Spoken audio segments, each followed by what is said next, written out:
Is there a question too? The time is 6 o'clock. We're going to call this meeting to order. We're going to start with a motion. Yes, Your Honor.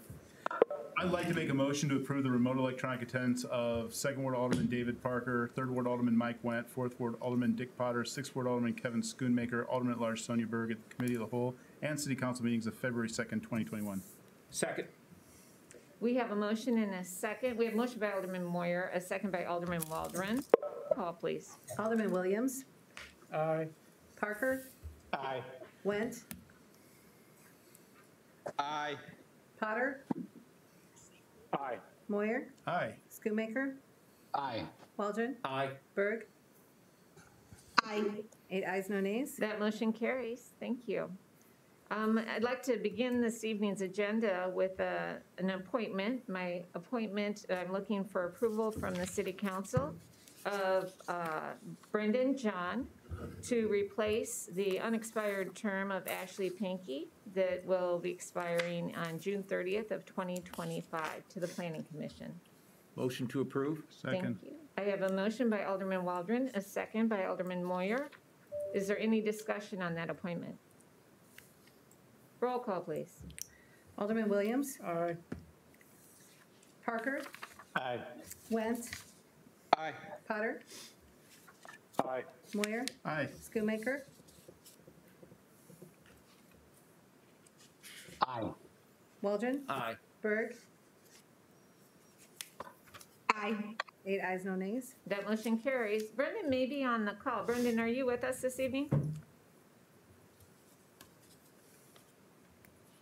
Anyway, I think it'll be a really great addition to the commission. So thank you very much for your support, Council. The next item is a presentation that will be made by Chief Galt. Thank you, Mayor and Council. I'd like to invite Detective Griffin, his wife Kelly, and the members of the police department into the council chambers for this momentous occasion. Well, tonight I'm here before you to announce that I'm presenting the Moline Police Department Meritorious Achievement Award to Detective Mike Griffin. Detective Griffin has been employed with the Moline Police Department since 2004, and although this is an outstanding recognition of his recent work, it is not his first award. Detective Griffin has led a career of dedication to law enforcement to the city. He was awarded a life-saving award in 2006, 4 letters of commendation, and the Meritorious Achievement Award in 2013 and 2017. The Meritorious Achievement Award may be presented to a member of the police department for an intelligent act that materially contributed to a significant law enforcement objective and the employee exhibited attributes that exceed those standards. In 1992, the Quad Cities was devastated by a rash of infant homicides. On April 11, 1992, the Moline Police Department was called to 17th Street Park, now located where the Stony Creek Inn is, in Moline in reference to a citizen who found a deceased infant in a bag along the shoreline. Detective Griffin is a highly skilled and accomplished detective. In fact, prior to my appointment to Chief of Police, I had a very good working relationship with Detective Griffin while I myself was assigned to investigations. And Detective Griffin had taken a cold case training class in 2013 and over the years had become a great resource and knowledge base on cold case investigations for many of us throughout the Quad Cities. In fact, his 2013 Meritorious Achievement Award also was related to solving a cold case. Detective Griffin has maintained a full caseload and still found time to pursue cold case investigations. And looking back at the Baby April case from 1992 with a new eye, Detective Griffin identified new angles and ideas to pursue. In 2014, he secured a warrant to the contributor to the DNA profile in the Baby April case. Before my arrival here in Moline, Detective Griffin and I had long discussed the use of new technology to investigate DNA in cold cases. We knew Parabon nanolabs could provide various services that could help identify suspects of DNA profiles through genetic genealogy. With the assistance of our City Council in the 2019 budget workshop, we were able to secure funding to partner with Parabon nanolabs to use this DNA technology. Over the past year, Detective Griffin continued to investigate this case and used the funds allocated to the police department to partner with Parabon to ultimately solve this case. Thanks to Detective Griffin's relentless pursuit of justice, ultimately the case resulted in an arrest this past December. I want you to know that your police officers at the Moline Department come to work every day to make the world a better place and the city of Moline a great place to live. Detective Griffin embodies that commitment. Part of our mission statement includes innovative problem solving. Detective Griffin resembles that ideal. Detective Griffin is a dedicated public servant who works hard every day to bring justice to our community. Working homicides, particularly cold cases, and especially crimes against children, gives a police officer that opportunity to speak for the deceased, a voice to the voiceless. In the words of Ella Wheeler Wilcox, an American author from the 19th century, I am the voice of the voiceless. I am my brother's keeper, and I will fight his fights till the world shall set things right. Detective Griffin's commitment to speaking for baby April, an infant who had no voice, a victim who had no choice, and a case that would have no closure without his work, has earned the Meritorious Achievement Award. So I'd like to award Detective Michael Griffin the Meritorious Achievement Award in recognition of your diligence, dedication, and relentless pursuit of justice in the baby April homicide investigation, which resulted in a first-degree murder warrant and subsequent arrest.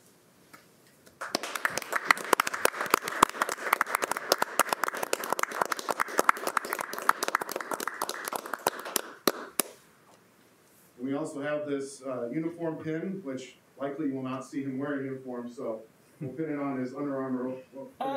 Here it matches that, so congratulations, and thank you very much. If you'd like to address the council, we'll give you a few minutes. Oh, yes, please do. Can I say whatever I want? Yeah. Recorded carefully.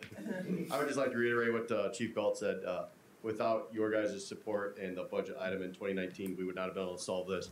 And for everyone in SIG that helped out, Sergeant Smith, he put in a long week with me when this came to fruition back in December. So everyone's, I hope that you guys feel that this award is, your fingerprints are all over it. Without you guys, without Chief Galt and everyone else, this would not have been resolved either. So the citizens of Moline should be proud of the way this transpired and the way the city and department worked together. So thank you very much, and we appreciate it.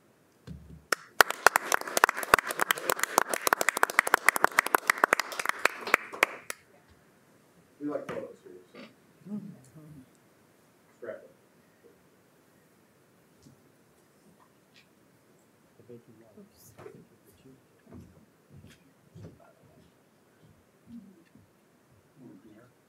Oh, yeah.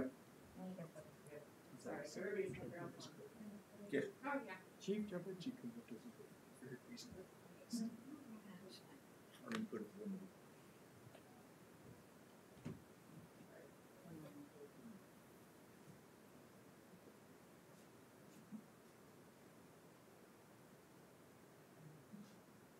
Eric, do you want to get in? Yeah, I love it. You stay in.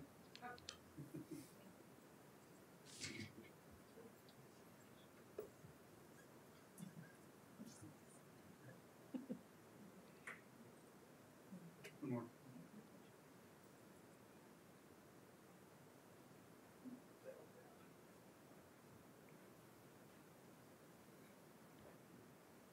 All right, thank you.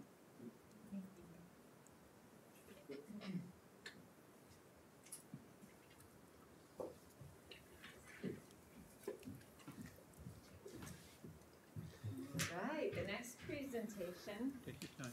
Oh, no, we're not. Got an over-under to beat. KJ, would you like to approach the podium? KJ will be presenting the next informational item, the Land Bank Feasibility Study. All right, thank you, Mayor. The CED Department applied for and was awarded a Land Bank Capacity Program grant in 2020 from IDA. The purpose of a land bank is to, the purpose of the funding was to fund local governments as well as multi-governments and to create a land bank. A regional land bank would help us acquire, develop, and maintain and dispose of otherwise repurposed vacant and abandoned properties. These activities will allow our communities to return properties to a productive use. Initial step in the land bank capacity grant is to do a feasibility study. The city hired Tesca Associates. They completed their land bank study in December of 2020. Tonight, I should say, we would like to discuss the results of that land bank study with you. This is more of a Q&A and not necessarily an action request tonight. We plan to return to council probably late March, early April with the appropriate action. So tonight on the phone, we have one of the attorneys from Rock Island County. We have one of the employees from the city of Rock Island. As far as East Moline, the other city that's involved, they're gonna have their own separate presentation on March 1st. And in the meantime, staff is collecting information on other land banks and how they're formed and how it's paid and how it's used. And then we're gonna bring that back with our recommendation. So tonight I would like to turn it over to Scott from TESCA to start the presentation. We're gonna run it on this screen and then he's gonna share his screen.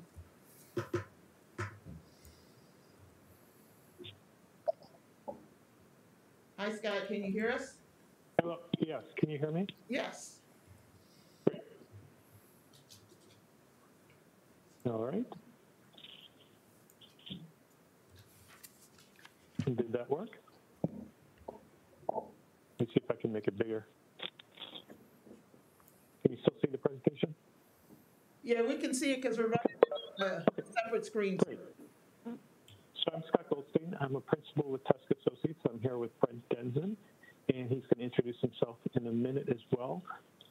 The purpose of, as KJ said, the purpose of this was to investigate the feasibility, the economic and governmental feasibility of creating a regional land bank.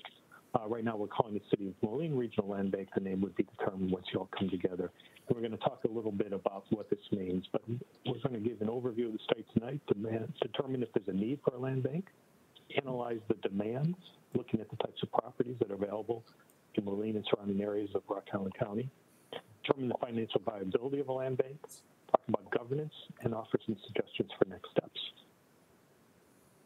So why form a land bank? Well, a land bank is a way to identify, acquire, hold, and dispose of property. And so what we look at is the number of vacant and abandoned properties in a given area and investigate whether it would make sense for a land bank to be involved. City of Moline has long been focused on this issue. We are doing a lot of good work. The question is whether this additional tool could create more efficiency and more impact in the community. Land banks acquire and stabilize properties. They develop the capacity for homeowners, local contractors, small developers to rehab and build homes. Creates an opportunity for locally driven economic development. And most importantly for many communities, it brings properties back into the tax base with responsible tax-paying owners. So many of these properties are very delinquent in taxes, and the taxes can be greater than the value of the property. So this is a tool to intervene in that market in order to bring those properties back into the tax base. I'm going to turn it over to Brent to introduce himself some more and to discuss what the benefits of a land bank are. Thanks, Scott. My name is Brent Denson. I'm an attorney in Chicago, and my firm specializes in land use and community revitalization strategies. We work with land banks, development authorities, and municipalities across the state on issues of revitalization. And with Scott, we're technical assistance providers for IDA under this program. The benefits of land banks, first of all, take a step back. There are land banks, 2 land banks in Cook County, a land bank in Lake County, one in northern Illinois region, which serves Rockford and Winnebago County area, and then one in central Illinois. So there's five land banks that have been set up to date. And the benefits of working with a land bank is essentially to intervene to repurpose abandoned properties before they become a drain on resources for the municipality, before they impact housing values and leave a long-term negative outcome on that property. Essentially, some of these abandoned homes can be new affordable housing opportunities, or can be used to stabilize neighborhoods if they're caught early on. But later on, they become a significant drain of resources for the municipality.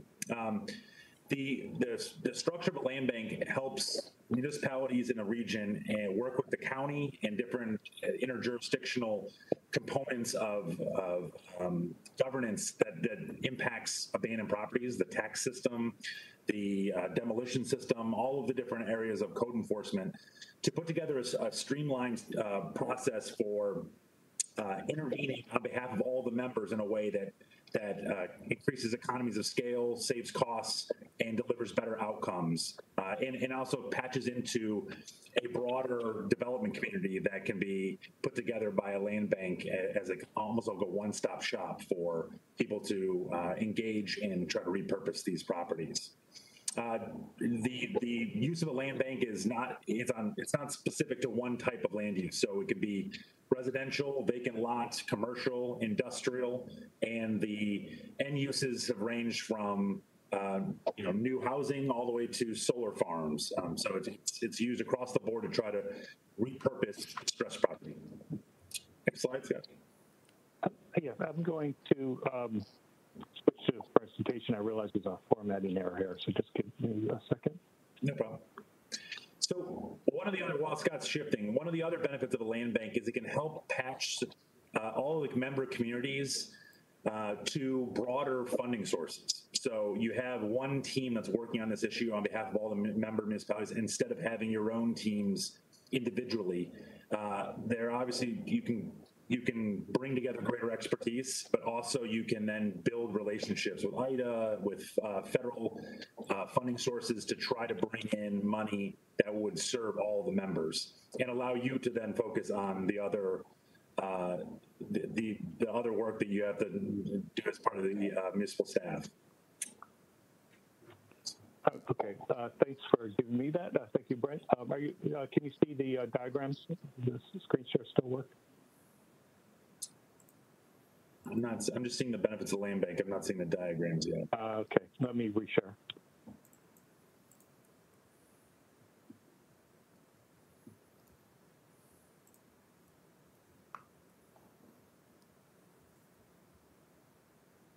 Okay, thank you for bearing with me here.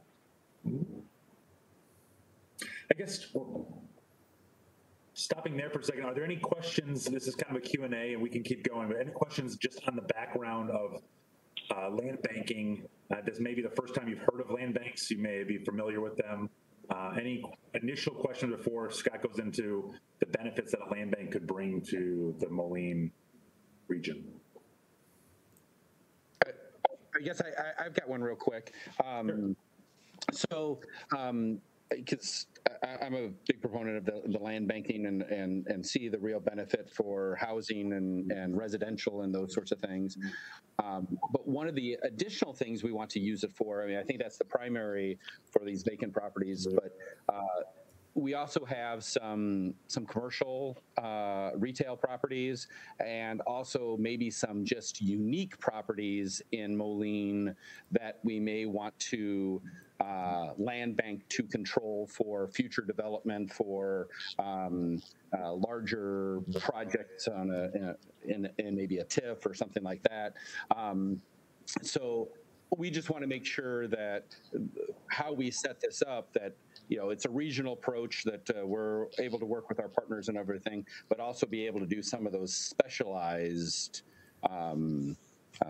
approaches to land banking as well. Is that something that most of those organizations do, both kind of the general and also the specific? Absolutely. Yeah, it's the big benefit has been a partner that works with the local municipalities on those unique projects. We've taken over target super centers and turned them into indoor agriculture, vertical agriculture, things that are very different from a standard process, and helped hold whole subdivisions that were half built for years until they could stabilize and find a new developer so that the taxes didn't overwhelm a potential chance of reselling it. So yeah, they work on systems for abandonments and general systems of intervening, but also partnering and developing strategies to get some of these more unique deals done. Okay, thank you. That was a great question.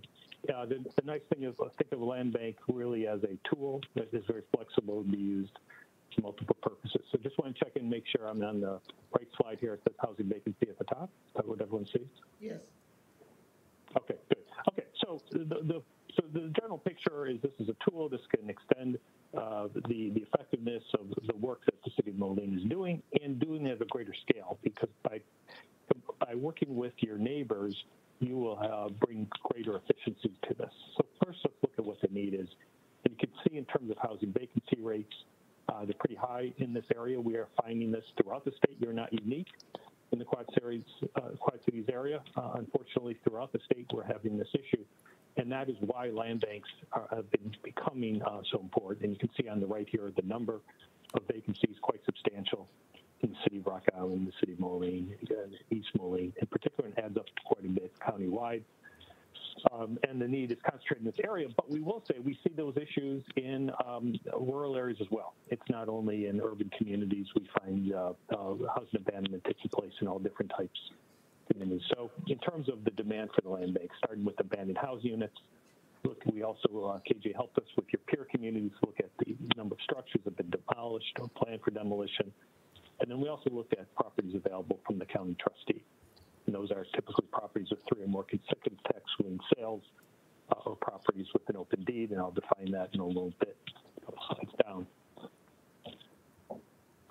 So in terms of land bank activities, there are various ways to acquire properties. One is to intervene early on, and we'll talk about tax sale process in a minute, but it's to track those properties and try to get them before those properties deteriorate. Second, obviously, is those that are already abandoned, and we'll talk about how to acquire those in a minute. Brent, you talk. I'll go and turn over to you, Brent, to talk about the next two. Sure. Yeah. So structured conduit transactions. That's a style of land banking that allows a municipality to pinpoint an abandoned property, a commercial property. This is uniquely is used mainly for commercial properties where there's some risk of holding these types of properties or not wanting to intervene and get involved until a final deal is put in place. And a land bank can help put together all of the components of a deal and then simultaneously close all those components or connect back end deals to a property before we even engage on the front end, those types of conduits, so that it's not just looking at acquiring a property and then separately looking at selling it. It looks holistically at the process of revitalizing that property. And one of the strategies that's been developed over the last 10 years in Illinois is a structured conduit transaction. The last one, value creation and capture. By intervening early, using data from the municipal level, code enforcement level, to identify whether a property is truly abandoned. It has all the signs that no one is cutting the lawn, not because they don't want to cut the lawn, it's because no one lives there anymore. That is something that can be used to then intervene early while there's still some value to that property. Most of the strategies used by land banks are drawn from their municipal members, and they're not cost intensive. They use government authority to step in, either in the tax system or through the court system, to acquire title to abandoned property.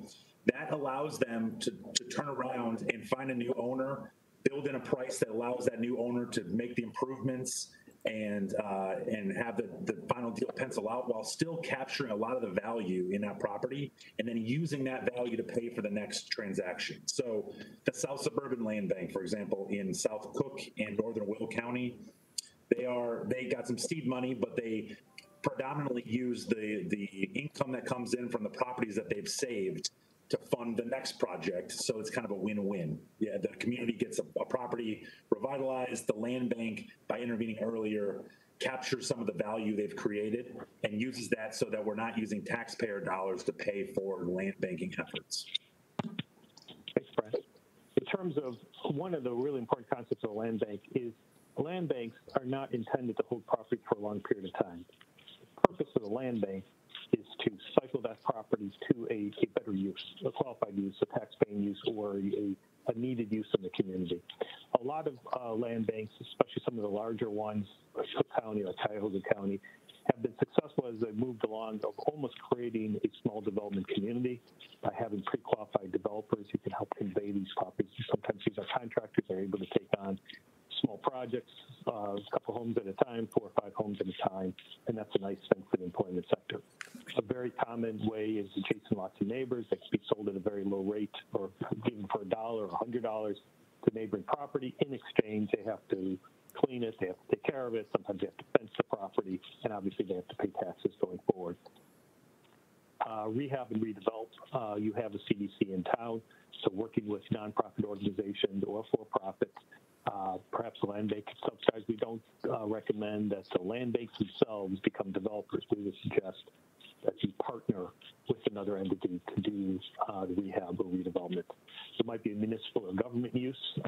that would be appropriate, whether it's ball fields, whether it's the need for a parking lot or other uses. Floodplain and stormwater management. Typically, these are interspersed in residential areas. That might be the perfect use for green infrastructure in the community. You can perhaps combine this with IEPA or other grants out there in order to have a solution, a very low-cost solution, create an amenity. It's been shown if you do this well, you actually raise the property value of the neighboring properties because you're turning a vacant lot into a nice green lot that's providing some flood control. Turn over back to Brent. Sure. So one specific target of land banks is to break away from using the tax system as a means of acquiring abandoned properties. The tax system, property tax system, is really meant to collect debt, and so it forecloses on tax liens that are on property in order to encourage people to either pay or redeem their taxes, or they lose their property. And so the redemption periods for a residential house are at least 2.5 to 3 years to give people that opportunity to pay their taxes back, which makes sense in terms of collecting that debt. But it doesn't make sense in terms of intervening to save abandoned properties. So abandoned house, for example, that goes through that system, it'll be at least 5 years before the county will step into title, or any entity will step into title, a tax buyer, to be able to revitalize that property. And so shortening that time period doesn't work, because that's really a time period that's meant for collecting the debt. Really what you need is a tool to intervene on the properties where it is clear there's no one living there and there's no one redeeming the taxes. And there are the tools that are out there to do that. They're municipal tools they're scattered amongst municipalities, and when combined, you can use them more effectively to identify abandoned property and then intervene through the court system to target the abandoned nature of the property, not necessarily the tax delinquent nature of the property, and separating those two. To be clear on one thing, when a land bank steps into a property, it can reset the tax liens. It doesn't affect the tax debt of the former owner. The owner's tax debt remains. It just separates the property from the tax system and allows the property to move on, so it's not trapped beneath the web of tax delinquency that the former owner got into. So it allows communities and blocks to move on while the former owner still owes their tax debt. And it allows us not to see what happens in the trustee system, which is by the time a lot of properties hit that system, it has been at least 5 years of abandonment. And so a lot of times they're far gone, and these are demo candidates as opposed to rehab candidates. So the idea is to avoid the 2.5 years on a residential house and to put together a system, again, for just the abandoned portion of that set of properties, and get a system for intervening earlier so you can capture some of the value, get people back in the houses, and work with rehabs as opposed to demo candidates. Thank you, Brent. So looking at as Brent said, the property tax system is designed so people pay their taxes, and in most cases, it works. The problem is that small portion of chronic properties that end up in the tax sale year after year after year. And when we looked at what's going on in Rock Island County, we saw most of the properties are going to one tax sale. Either the property owner pays their taxes, or a tax buyer comes in. Eventually, the system works out. That's 70% of the time. 2 years, 22% of the time. When we get over 2 years, you see it's not a large percentage, but it's a lot of properties. And that's what the problem is. If there is a neighboring property on your block that is deteriorating, the person moves out, it's an abandoned property, they're not paying the taxes, that is going to lower, as we all know, it's going to lower the property value of every house on that block. And what's going on in Rock Island County is you do have this on the right, the bar chart on the right shows you that, between 15 and 20% on an annual basis are properties that are not even sold to tax buyers. So those are staying in that county trustee system. And that's a burden on the county, it's a burden on the community. And as Brent said, the alternative is if you know those properties are abandoned and vacant, to go to court, intervene those properties to get them into the land bank, to get them back into the tax rolls. So just a summary here, and then I'm going to pause before we go into the financial projections. There's a very high housing vacancy rate in Moline. There is a steady flow of tax certificates that are not sold, creating additional problems leading to housing abandonment. land bank can go to circuit court to acquire them before the problem increases.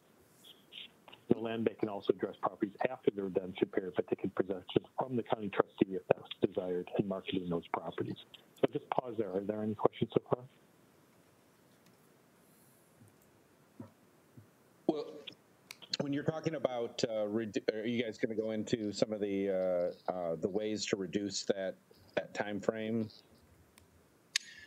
We can. I certainly can talk about a couple of ways. Scott, I'm not sure if this is an abbreviated presentation just because we want to fit into your agenda. So I'm sure we have slides on that. But one of the key ways is to use the abandonment authority that's provided in the municipal code. So the municipal code allows municipalities, it also, the county code has that for unincorporated areas as well, but allows you to petition a court for a declaration of abandonment. So if a property has 2 or more years of delinquent taxes, and there's conditions on the property that are suggesting that there's no maintenance on the property, so you're going on and mowing the lawn, the property's starting to deteriorate, and an inspector goes over and there's no sign that anyone is living in the property, then that would meet the threshold criteria for filing an abandonment petition, which is essentially something that it can be expensive. You just do one of them. If you do 50 of them, you get to a system of getting all the evidence together, putting it in front of one judge with a stack of 10 cases, and then the owners would come in. They'd be served personally, and they would come in and say and tell the court, no, I don't intend to ban this property, or there would be no owners coming in after rounds and rounds of notice. And then there's a declaration that this property is officially abandoned, and that then transfers title to the municipality or to the land bank.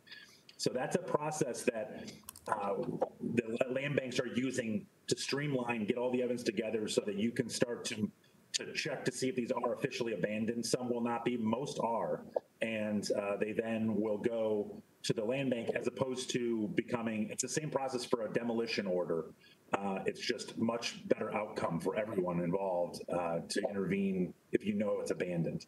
So that's the number one way. Deeds in lieu of foreclosure. A lot of owners they are approached and they don't want the ongoing liability of the code violations, and they're getting underwater on taxes. They need to shift away, and so there's options allowing them to walk away from their property, and doing deeds in lieu of foreclosure is another big way.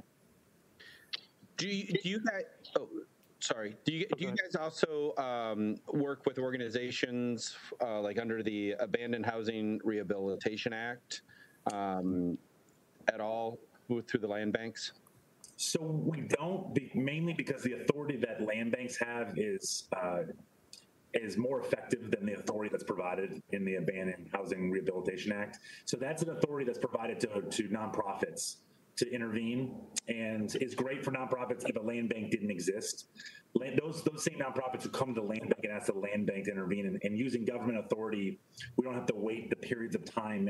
Actually, they act as more receivers under that statute, whereas we directly intervene with the police powers of the municipality to get a declaration of abandonment, and then work with the municipalities to do the rehab. So it fast tracks all of the work that's done under that statute. Great, thank you.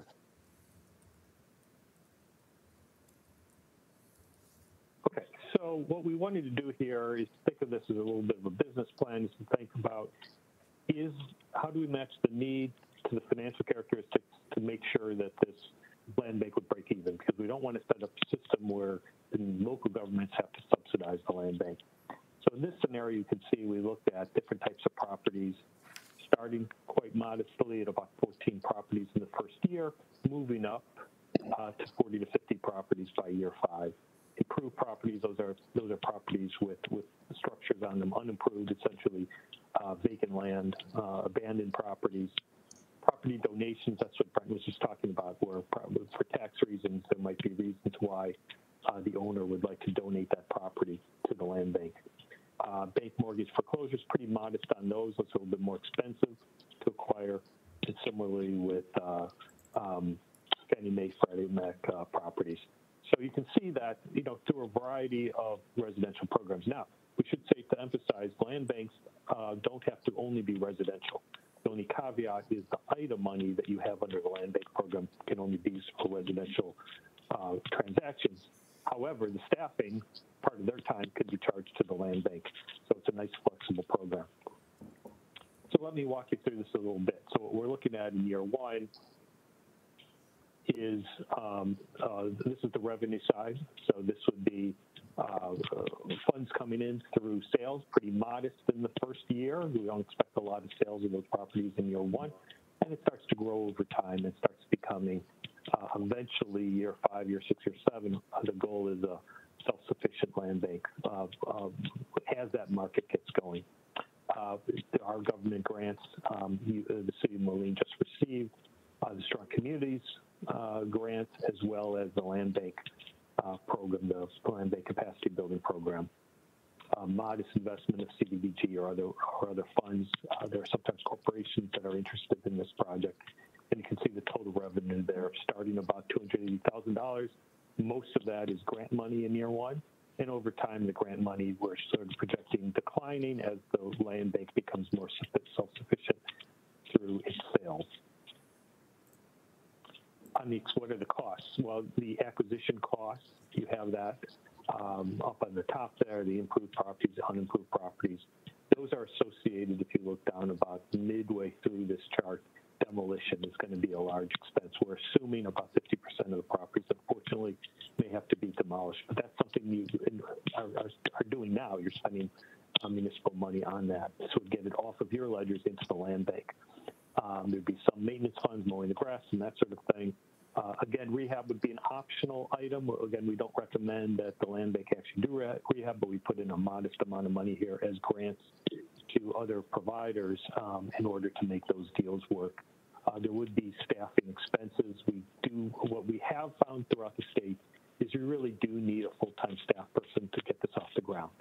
Those land banks that started to do it with, as an additional duty, it's a lot of work to do, to be honest, and we do think at least one person moving up to 2, 3 people over time, but there is work to do there. That said, if some of the member organizations can help out with some of the tasks, that is very helpful as well, and some insurance money. So you can see we've designed this purposefully to have the expenditures be less than the revenue, so each year is balancing, but that's primarily due to the government money that's available over the next few years. We do think this is going to remain a priority for the state, and we do think that's a reasonable assumption that this is going to stay for a few years. The land bank program has been a very successful program around the state so far, and they're deeply committed to it. So let me, we can talk about next steps, but are there any questions about sort of the financial projections before we talk about kind of how would you get started with this? I can't see everyone's face here, so you have to, anyway. I think we're good. Thank you. Next steps? We're good. Okay. All right. So I'll start this, and then Brent can suggest as well. We do think to be a land bank in Illinois under the IDA program, it is necessary to have 2 or more units of local government. Those could be municipalities. We do encourage you to work with the county. The program is going to work a lot better if it's both municipalities and the county at the table. Those are the most effective land banks in the state, have all parties at the table working together. The way the intergovernmental agreement that Brent develops, each municipality essentially has veto power over transactions within its community. So it's really you set your local priorities within your community, but you're cooperating regionally for efficiencies of scale. So really the next step is presenting, and will be a similar meeting in East Moline soon, really taking the time in each community to work through those issues and determine whether this meets the needs of their community. Brent, do you want to talk a little bit about the IGA? Sure. The Intergovernmental Agreement is through the Intergovernmental Cooperation Act. It's similar to a lot of the water agencies that exist that are regional in nature. There's task force that are regional in nature, risk pools. All are based on the same legal foundation. The IGA allows the land bank to utilize the home rule authority of its members. So for non-home rule members, they would benefit from the land bank intervening because the land bank could use its home rule members' authority when it acts. And primarily, like Scott said, it allows for a local veto. So the local member needs to approve all transactions that go on in that municipality or county, and the various governing boards will appoint their member. So not everything goes back to the municipalities, so to allow the land bank to work, but everything needs to be approved by the local member that is sent there by the municipalities. So we have not, in the last 8 years, I've not seen an issue arise. Mainly the land banks are trying to work on the initiatives of the local members, let alone, not trying to take on work that the local member has not asked them to do. I think that's for now. There's a lot of details of the IGA, but it sets up the governing structure. And once you're at that point, we can walk through the specific questions you may have. And the nice thing, Brett has been working on these IGAs with all of the land banks. Cook County is separate because it's a separate entity, but all the other regional land banks have been using a very, very similar IGA. So people have been working through this. So you're not guinea pigs on this at all. There's several others that have worked out the kinks for a really effective mechanism on that. So the due diligence period, I think it's great that KJ is going to talk to other land banks around the state and see what they learned. The startup, the Northern Illinois Land Bank in particular, is a great model. They're very advanced, have great staff. It's definitely one to talk with. And there's other land banks that have just been getting going. South Suburban's been around for quite some time. And how many members are there now? Like 32? Yeah. Is it right? 32. So they started with, 5 members initially? 3. Yeah. 3 members. Okay. So, land banks, if they're successful, they grow. The other municipalities see something happening. They're now in 2 counties rather than just 1, and it's a tool that has worked. And then implementation. So after each local government adopts the IGA from their village board or county board, essentially the board of directors would be composed of all the members. We don't recommend any dues, annual dues. We would think that the land bank has to raise the money it needs to be self-sufficient. Again, we do think having a full-time staff person is important. You can use the money that you just received from IDA to pay towards staffing. And then the acquisition plan is really important. Really to spend that time over the next 6 months to really think through how to make a difference in the markets. And this is what we're evolving in. Brian and I are technical assistance providers for the state, and we have an ongoing relationship, is to think through not just the transactions, but how is that going to affect local blocks, and how can you have concentrated activity so you can see that it's stabilizing. One of the concerns that was expressed in an earlier meeting is, what if there really is no market to buy that home? And that could be right in the short term. So really think it's how do you think of almost micro markets within your community where if you handled enough transactions in that area, whether it's 5, 6, 8, 10, that would start to create some comparables and some movement in that market to revive that market. And so that's been very effective in some of the larger banks. And so we really think that as you start, even in a smaller land bank, thinking through that strategy would be a really good use of time. Are there any more questions for Brent and me? I don't see any. Thank you, gentlemen. Thank you. Thank you. We really appreciate the time. Thank you. Thank you so much for your guidance on this. As you guys know, for the last 10 years, the city of Moline has received over $3 million in grant money from CDBG, NSP2, abandoned programs properties, round 1 through 4, blight reduction program, and now the Strong Communities program through IDA to address demolition, to address rehab, and to address reduction. If we move forward and create a land bank and create affordable housing through that land bank, we have home buyer programs that low to moderate income families purchase these homes. We have rehab programs that will help them maintain these homes. So it's a good cycle that we have in place. So we would come back to council hopefully in the next 4 to 6 weeks with the action request. We're going to finish speaking with our possible partners, being in the city of East Moline, city of Rock Island, and Rock Island County. They do already have a sample of the IG agreement. We did run that past Dirk. It's pretty much a standard agreement, I believe he told us. And these guys are going to present to East Moline because they're not on the line tonight, but Rock Island County and Rock Island City are on the line. But we just wanted to bring the information forward so everyone could have a better understanding of a land bank and how it could benefit our city. And do you guys have any questions before? All right. Well, thank you guys for your time. Thank you so much, Pedro. Thank you. Appreciate it.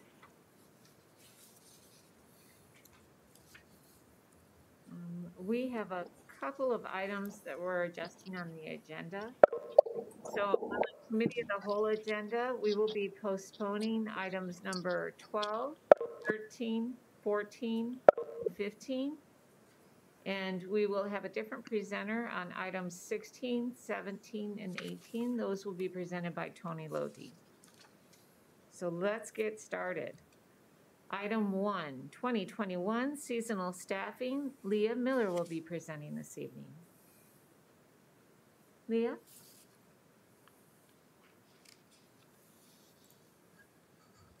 You might be on mute, Leah. I can see you talking. There you go. Is that better? Okay. I was hoping to avoid feedback. Appreciate your time tonight. This item is for a one-year renewal with Express Employment Professionals for temporary and seasonal staffing services. We have been with Express for 3 years now. The initial contract was 2 years. Last year was our first renewal, and this would be our second renewal. Express has provided excellent customer service and been very responsive to our needs. Additionally, they've agreed not to increase their markup from the original 2018 contract. Staff recommends approval, and I'm happy to answer any questions. Motion to approve? Second. We have a motion by Alderman Waldron and a second by Alderman Williams. Is there any discussion on this item? Roll call, please. Alderman Williams? Aye. Parker? Aye. Went? Aye. Potter?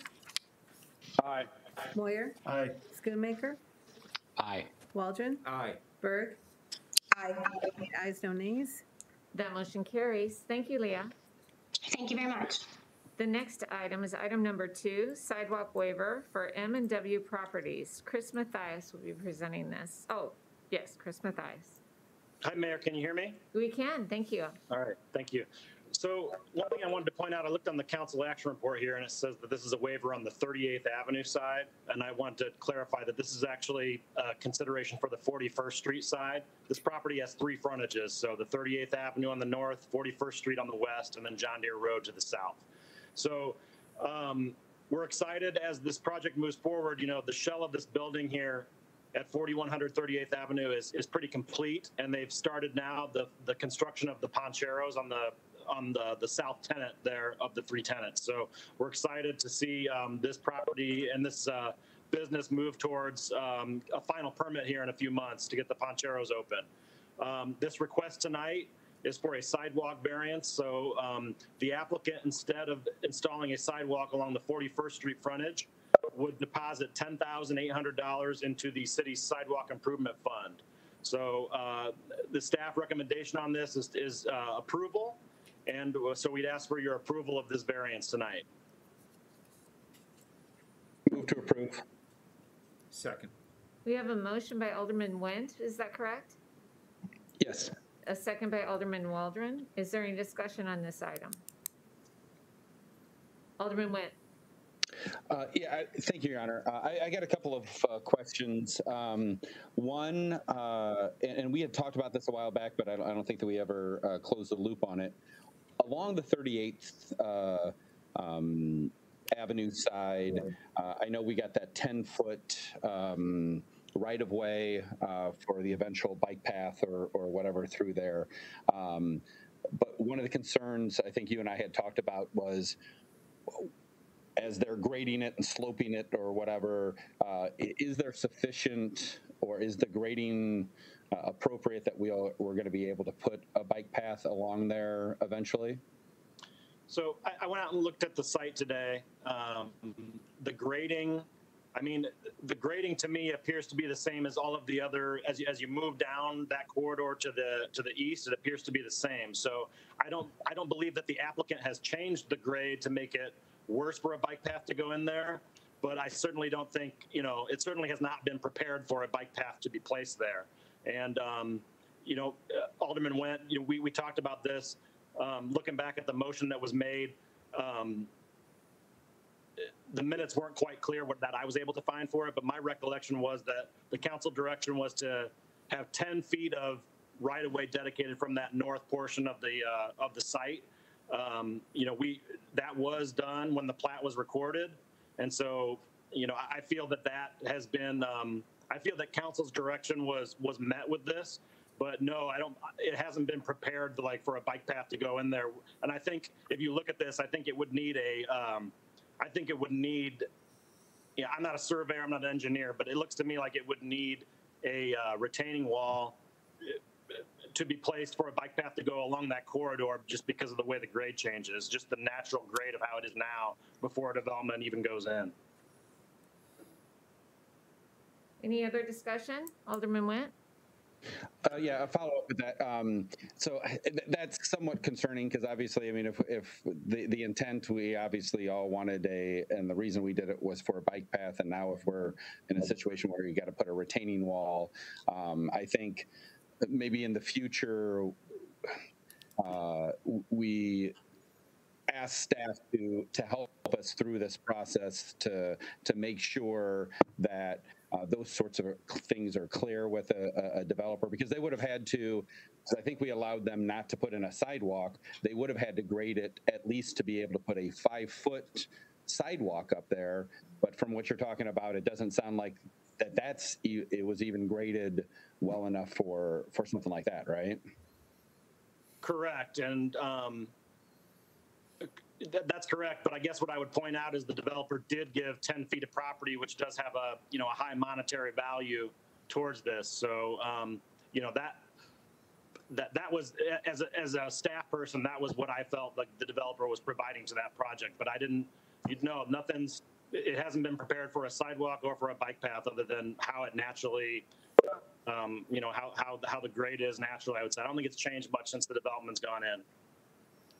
Alderman Potter? Chris, when you were down there surveying this, it's my understanding that pretty much the entire corridor heading east is probably going to need a significant amount of work in order to put a bike path in. Would that be your observation? Yeah, not just from the grade standpoint. I think there's traffic, there's telephone poles that look like they probably need to be relocated. And so, yeah, I think there'll be some engineering and some traffic poles that'll need to be moved. Any other discussion? Alderman Went. Yeah, one other. So when we were originally having this discussion, and this is why the 41st Street came up, was we had been told historically that IDOT did not want anything on 41st and did not want anything along John Deere Road. And we have now found out, obviously, that information we were told was incorrect. And IDOT has said, yes, we can. I completely agree with doing this, letting them pay in and not install along 41st, because there's not really any place to cross. It would be kind of a sidewalk to nowhere, and that makes sense. But I'd like to amend this motion by adding, I think, your alternative one, which is basically along the John Deere frontage, that we don't ask for any money for this, but that we just give them a variance that they don't have to install anything along John Deere Road until such time as, and if this ever happens, a sidewalk is installed along John Deere Road, that they would then have to participate in that along that corridor if that was ever installed. So I'd like to make that motion, to add that amendment to this motion. So we have an amendment on the floor. Is there a second to the amendment? Second. Alderman Berg, is there any discussion on the amendment? Hearing none, roll call on the amendment, please. Alderman Williams? Aye. Parker? Aye. Went? Aye. Potter? Nay. Moyer? Aye. Schoonmaker? Aye. Waldron? Aye. Berg? Aye. 7 ayes, 1 nay. That motion carries. Now we have an amended motion on the floor. Is there any further discussion? Roll call, please. Alderman Williams. Aye. Parker. Aye. Went. Aye. Potter. Aye. Moyer. Aye. Schoonmaker.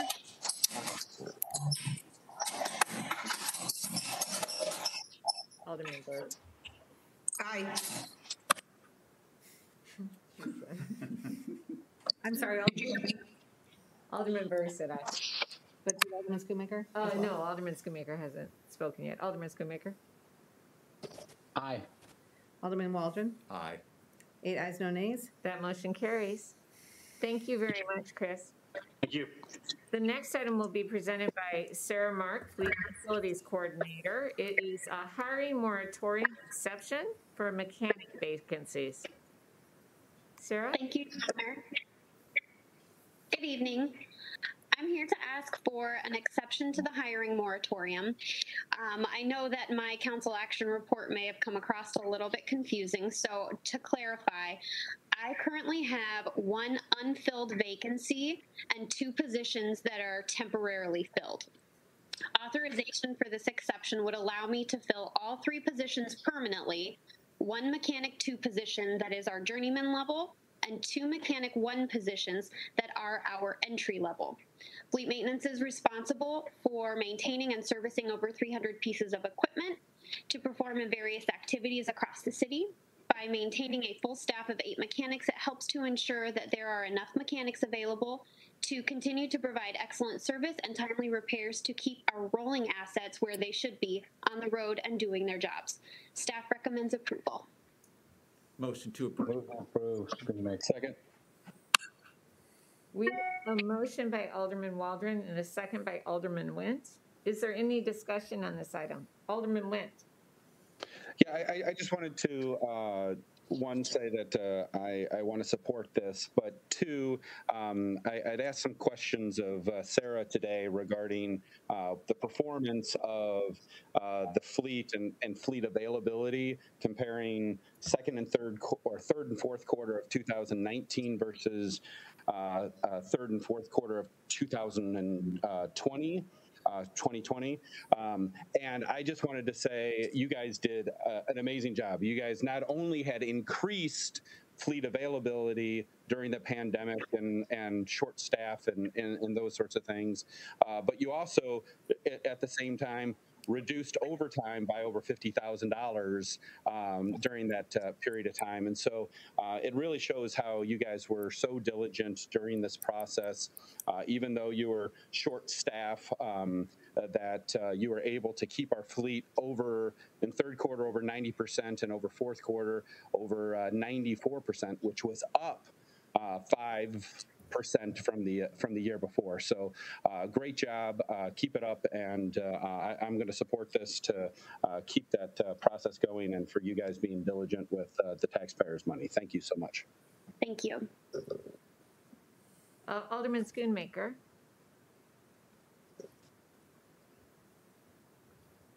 Sarah, Yes. we have some temporary hires that have been working there for a while. Are those people being moved to permanent then through this? Well, we would like to go ahead and post the position. We have 1 temporary employee who is on a 1-year, I'm not sure if it's a contract or if it's just a 1-year term of employment. And then we have 1 mechanic 1 who has been temporarily assigned as a mechanic 2. Got it. So they'll be in the mix for those positions. Correct. Thank you. Any other questions or comments? Sarah, how many staff people do you oversee? In fleet, there are 9. Well, right now there are 8. So we've got 7 mechanics, and then there's a parts and service specialist. And then when my position gets backfilled, that will be the 9th. Thank you. You're welcome. Roll call, please. Alderman Williams. Aye. Parker. Aye. Went. Aye. Potter. Aye. Moyer. Aye. Schoonmaker. Aye. Waldron. Aye. Berg. Aye. 8 ayes, no nays. That motion carries. Thank you so much, Sarah. Thank you so much. The next item will be presented by Todd Green, our GIS administrator. It is the Environmental Systems Research Group Agreement. Thank you very much, Your Honor. Staff is requesting council approval to enter into another enterprise license agreement with Esri. They are a GIS software provider. It would be for $38,500 annually for this year, next year, and 2023. This agreement would maintain our current nearly unlimited access to GIS software for desktop and server, access to extensions needed for advanced GIS analysis, and also access to Esri's cloud-hosted ArcGIS Online platform. Esri offers their enterprise agreement in 3-year increments, and right now ours will expire in March. If the city would purchase licenses a la carte, it would cost over $150,000 to maintain functionality. This is in the IT department's budget, and staff recommends approval. Motion to approve. Second. We have a motion by Alderman Waldron, a second by Alderman Moyer. Is there any discussion on this item? Alderman Waldron. Todd, what did they charge you last year in 2020? It did go up. It used to be $35,000 a year, and we asked about that as because of additional services they provide in the ELA, which we honestly probably won't use. But Well, it's nice to see them hold it for 3 years. Yeah. Thank you. Alderman Went. You said that they do these in 3-year chunks. Do they do 5-year chunks, or are we limited to 3 years? Yeah, limited to 3 years, I believe. Okay. Any other questions? Roll call, please. Alderman Williams? Aye. Parker? Aye. Went? Aye. Potter? Aye. Moyer? Aye. Schoonmaker? Aye. Waldron? Aye. Berg? Aye. 8 ayes, no nays. That motion carries. Thank you, Todd. Thank you very much. The next item will be presented by Brian Lear, Library Director, the Library Coffee Shop lease. And congratulations on your reopening, Brian. We're all excited. Thank you, Your Honor. I appreciate that. Good evening. I hope you can hear me okay. We can. Great. This is a lease with Grind and Dine LLC to continue as the coffee shop vendor at the Moline Public Library. It's a 3-year lease with rent payments of $560 per month that can automatically extend to 5 years if both parties are agreeable. Year 4, the rent would increase to $580 per month. Year 5, the rent would be $600 per month. Total rent received over the 5-year lease would be $34,320. In October, the Library Board did conduct an RFP for coffee shop vendors, but received no responses to the request. This lease has been reviewed by Corporation Counsel and was approved by the Library Board at their January meeting, and staff recommends approval. Move to approve. Second. We have a motion to approve by Alderman Parker and a second by Alderman Moyer. Is there any discussion on this item? Alderman Parker. Yeah, Brian, I want to thank you for going through the process of the RFP. I know it was kind of difficult, but I think it's important to be certain that we are maximizing the space we have available, our resident space that we have available, maximizing the revenues of it. And I'm sorry there were no other respondents, but still it was a great process, a very important process to go through. So as painful as it was, thank you very much. You're welcome. Thank you. Are there any other questions or comments? Roll call, please. Alderman Williams? Aye. Parker? Aye. Went? Aye. Potter? Aye. Moyer? Aye. Schoonmaker? Aye. Waldron? Aye. Berg? Aye. 8 ayes, no nays. That motion carries. Thank you very much, Brian. Thank you. The next items will be presented by Tony Lodi, our Utilities General Manager. The first item is the Rock River Valley Regional Sewerage System IGA Agreement. Hey, good evening, Your Honor. The Moline's participation in the Rock River Valley Regional Sewer System began in 1977 when we adopted an intergovernmental agreement. And I've got a few slides that'll help to elaborate as to why we're recommending that we approve this. Can you hold those? It's on the shelf there. Oh, okay, very good, thank you. Okay, so Moline adopted an intergovernmental agreement back in 1977 with East Moline, Coal Valley, Rock Island County, and Quad City Airport. And the regional sewer system has served the communities for a number of decades successfully. However, in 2016, which is why we're here today, we were inspected by the US EPA for our industrial pretreatment program. And the findings from that US EPA inspection revealed that this intergovernmental agreement needed to be bolstered and given Moline more authority to enforce the pretreatment provisions of the federal regulations on their regional contributors. And we also needed to enforce the requirement that these regional contributors have at least as stringent a sewer use ordinance as the city of Moline.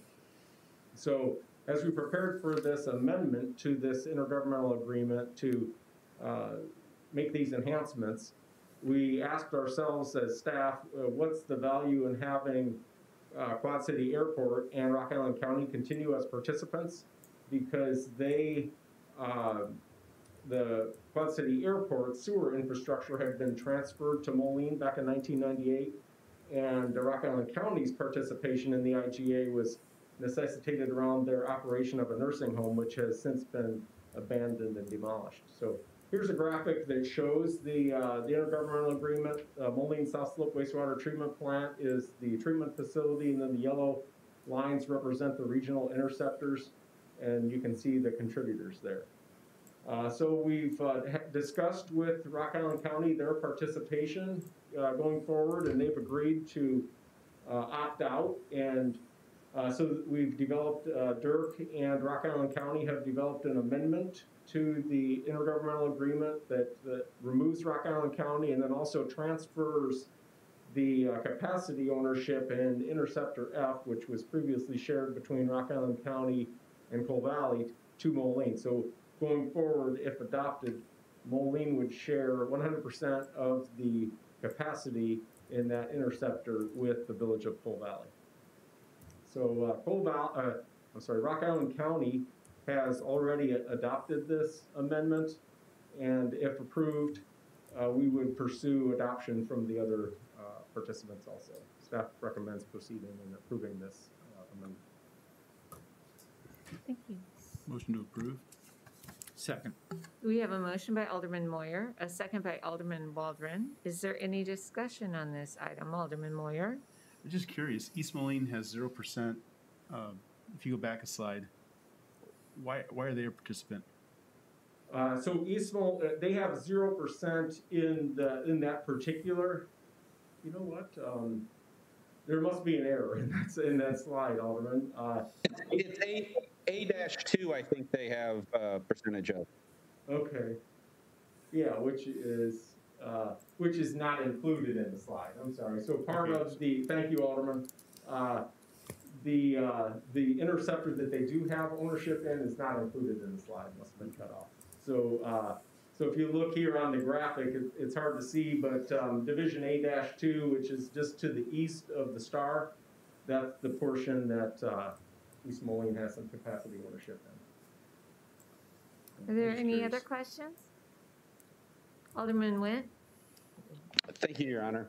I had a chance to talk with Tony a little bit about this today, and Alderman Waldron to get a little bit of history on it. And I'm going to support this, but I'd like to add the caveat that we direct staff to revisit this intergovernmental agreement that was done in 1977. As Alderman Waldron and I talked about, it had percentages of how much was used by different municipalities. Clearly, what happened in 1977 is probably different than where we are today. The other part of what I'd like the staff to review is, are we charging the right amount for the service? Because all of the waste comes through and eventually comes to us, and we meter it out. But what I realized or discovered today, which doesn't seem to be real clear in the agreement, even from 1977, is that the residents of Moline are 100% responsible for all of these interceptors. So 30 years from now, when they start failing, it's going to all fall on the residents of Moline to replace them at the cost it's going to cost to replace it. So we need to make sure that the residents of Moline aren't subsidizing these. You know me, I'm 100% for intergovernmental relationships. We don't need to make any money off of anybody, but at the same time, we want to make sure that what we're charging is the appropriate amount, and we can work with Coal Valley and East Moline and to make sure that those numbers are correct. But I just don't want a situation where 30 years from now, the residents of Moline get a bill for $10 million to replace an interceptor, and we haven't been squirreling away for the rainy day for that to happen. Alderman Waldron? Dirk has a Dirk, input do you first. have a comment? Yeah, I just wanted to comment on that, Alderman Went. So the association, the intergovernmental entity that's created is what actually owns the assets. And we are going to be the primary shareholder. There's no two ways about that. So yes, in that sense, the impact does come back to the city of Moline as the primary shareholder in this new and separate entity.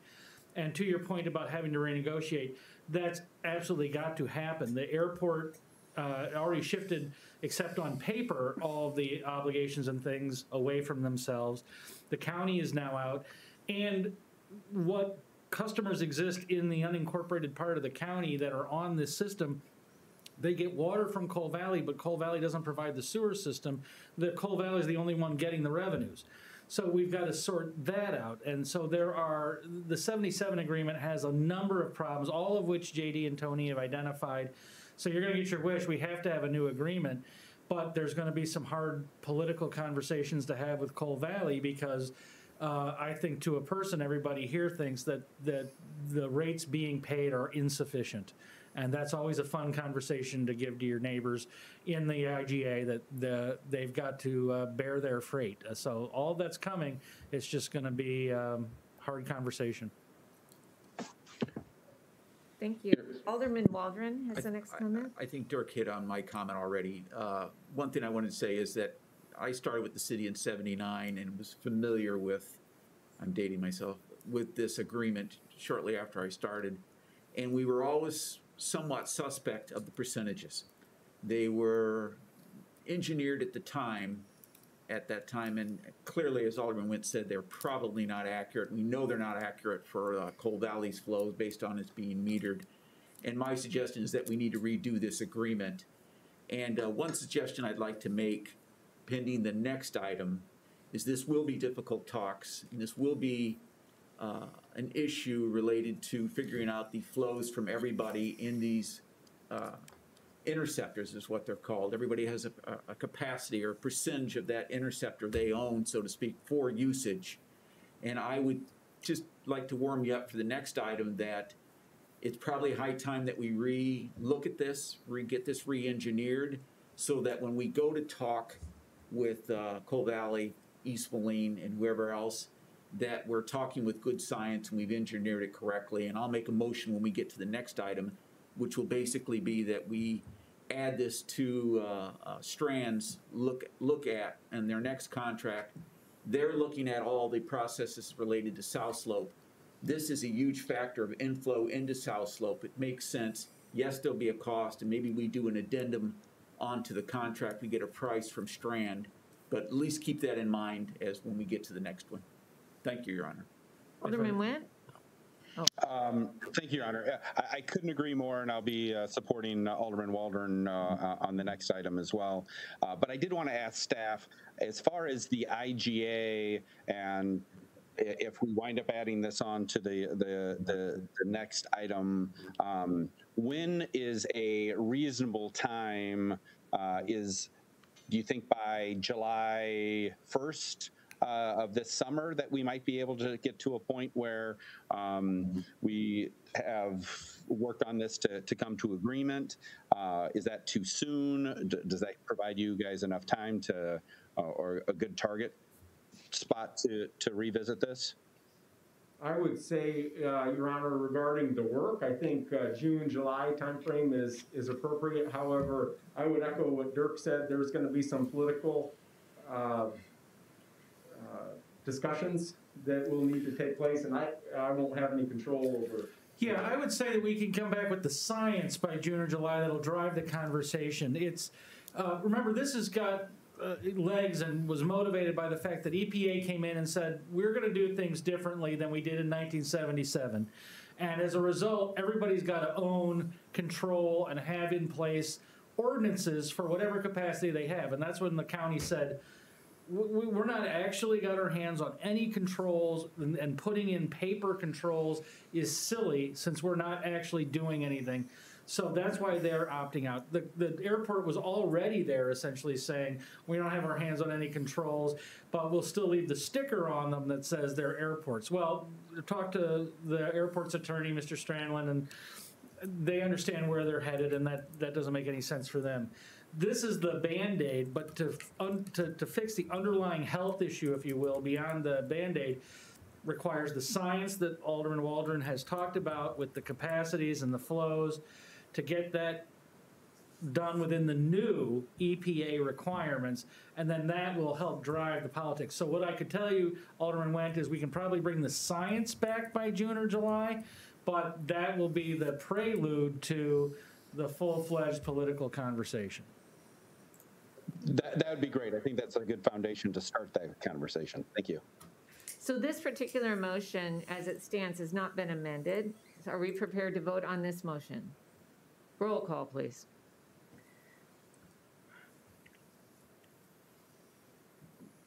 Sorry. Notes here. Alderman Williams? Aye. Parker? Aye. Wendt? Aye. Potter? Aye. Moyer? Aye. Schoonmaker? Aye. Waldron? Aye. Berg? Aye. 8 ayes, no nays. That motion carries. The next item is Strand Agreement for South Slope Study. Thank you, Your Honor. This item is for a facilities planning and long-term compliance study for the South Slope wastewater treatment plant to be completed by Strand Associates. And I have another few slides to elaborate as to why we're recommending this. Sorry about that. Here's an aerial view of the South Slope wastewater treatment plant. The green features shaded there are the activated sludge plant. South Slope is unique in that it has 2 different treatment trains within the single treatment plant. And so parts of those, that activated sludge plant, or the green part of the plant, date back to 1959. And the remaining parts of that plant were built in 1970. And I would just ask you to take note of the size of those tanks, the round tanks, in comparison to the red tanks. The reddish pink tanks are RBC, or a rotating biological contactor plant. That plant was built in 1985 along with a major improvement project when wet weather treatment and some solids handling and anaerobic digestion were installed. So most of the plant is between 35 and over 50 years old. So the reason that we're here tonight is because South Slope's NPDES permit was renewed in 2020, and the new permit includes a discharge limit of 1/2 milligram per liter for phosphorus, and we need to meet that limit by January of 2030. Illinois EPA, though, is giving us a couple different alternative approaches to get there. The first approach, alternative A, allows us to use our secondary treatment processes and modify them for what's called biological nutrient removal. This alternative A is being incentivized by EPA because it's considered a green technology, and they're allowing utilities that make this selection to defer its installation all the way out to 2035, or defer the meeting of the limit by 2035. The alternative B approach is to employ chemical treatment, whereby you precipitate out the phosphorus and it goes into your biosolids. If we select that approach, we would need to meet an incremental limit of 1 milligram per liter by 2025. Either way, we would need to make a decision on which route we're going by the end of 2023. So because alternative A is focused so much on our secondary treatment, the RBC plant and the activated sludge plant, I wanted to make you aware of some of the challenges that we're facing on a day-to-day basis with these plants. Rotating biological contactor technology is dated technology. It's not being installed in new plants today. By nature and by the way it functions, fixed film technology is not conducive to nutrient removal. And we, in fact, get very poor nutrient removal from our own treatment plant at South Slope from the RBC plant. We're also continuing to see increasing shaft and bearing failures, and these bearing and shaft failures are costing in the tens of thousands of dollars to repair. Our activated sludge plant, though, is a viable technology. However, we're dealing with these really small tanks. The tanks are old and they're really small, which makes them very inefficient and not conducive to fixing up to do nutrient removal. As a matter of fact, one of the engineers that we had recently at the plant told us that they were the smallest and shallowest tanks he's ever seen. On an annual basis, we see phosphorus concentrations coming into the plant around 3.9 milligrams per liter, and we get about 38% removal. So we're seeing effluent phosphorus around 2.4. So we'd have some work to go to get down to that 0.5 limit. In addition to the challenge of meeting that limit, we also have to consider the fact that we're discharging to the Rock River, which is an impaired waterway. It's on the Illinois 303D list of impaired waterways for fish toxicity. And then another condition of the new permit requires us also to participate in a watershed group to do a nutrient assessment reduction plan. And each of those two things could result in future limits for ammonia and or nitrogen.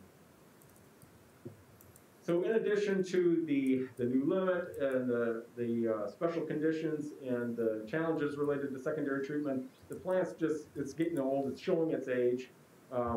There's a number of safety concerns relating to the use of chlorine gas, which is being phased out all across the industry due to safety. Our screenings process is just less than desired because we're hoisting up barrels of screenings up 3 stories. Our electric supply is inadequate in that our backup power, we don't have backup power in the event of an extended power outage. So for all these reasons, Your Honor, staff has come to the conclusion that we need a comprehensive study of the South Slope wastewater treatment plant. We did an RFQ process looking for a professional partner to do this work with us, and found Strand to be the most qualified of 11 respondents, and negotiated a fee of $95,570, and we recommend proceeding. Motion to approve. Second. We have a motion by Alderman Waldron, a second by Alderman Moyer. Is there any discussion on this item? Alderman Waldron. Your Honor, I'd like to make an amendment to direct staff to get with Strand, if they are the ones selected here tonight, and bring back a proposal to include the engineering and study of the intergovernmental agencies that fill South Slope Regional Sewer System. Second. We have a motion by we have an amendment by Alderman Waldron and a second to that amendment by Alderman Wendt. Is there any discussion on that amendment? Alderman Wendt. Obviously, I'm going to support it, but real quick, Tony, will part of this process, will we be able to figure out, or will they analyze, because phosphorus seems to be the big thing, is most of that phosphorus coming from city of Moline and that, or is it from the regional, or do we already know that answer? We did. Actually, our previous permit required us to do a phosphorus optimization study, and that Illinois EPA included those provisions in permits in the early 2000s to inform these regulations that we're seeing today. And our phosphorus loading coming into the plant is actually relatively low, and the findings from that optimization study were that there are really no significant phosphorus dischargers that we could try and rein in, you know, with by installing treatment at their individual facilities. Thank you. Is there any other question? Roll call on the amendment, please. Alderman Williams? Aye. Parker? Aye. Went? Aye. Potter? Aye. Moyer? Aye. Schoonmaker? Aye. Waldron? Aye. Berg? Aye. 8 ayes, no nays. That motion carries. We're now considering an amended motion. Your Honor, can I ask a question? Yes. So when we discuss the scope and negotiate a fee with Strand, will I be bringing back that to okay, thank you.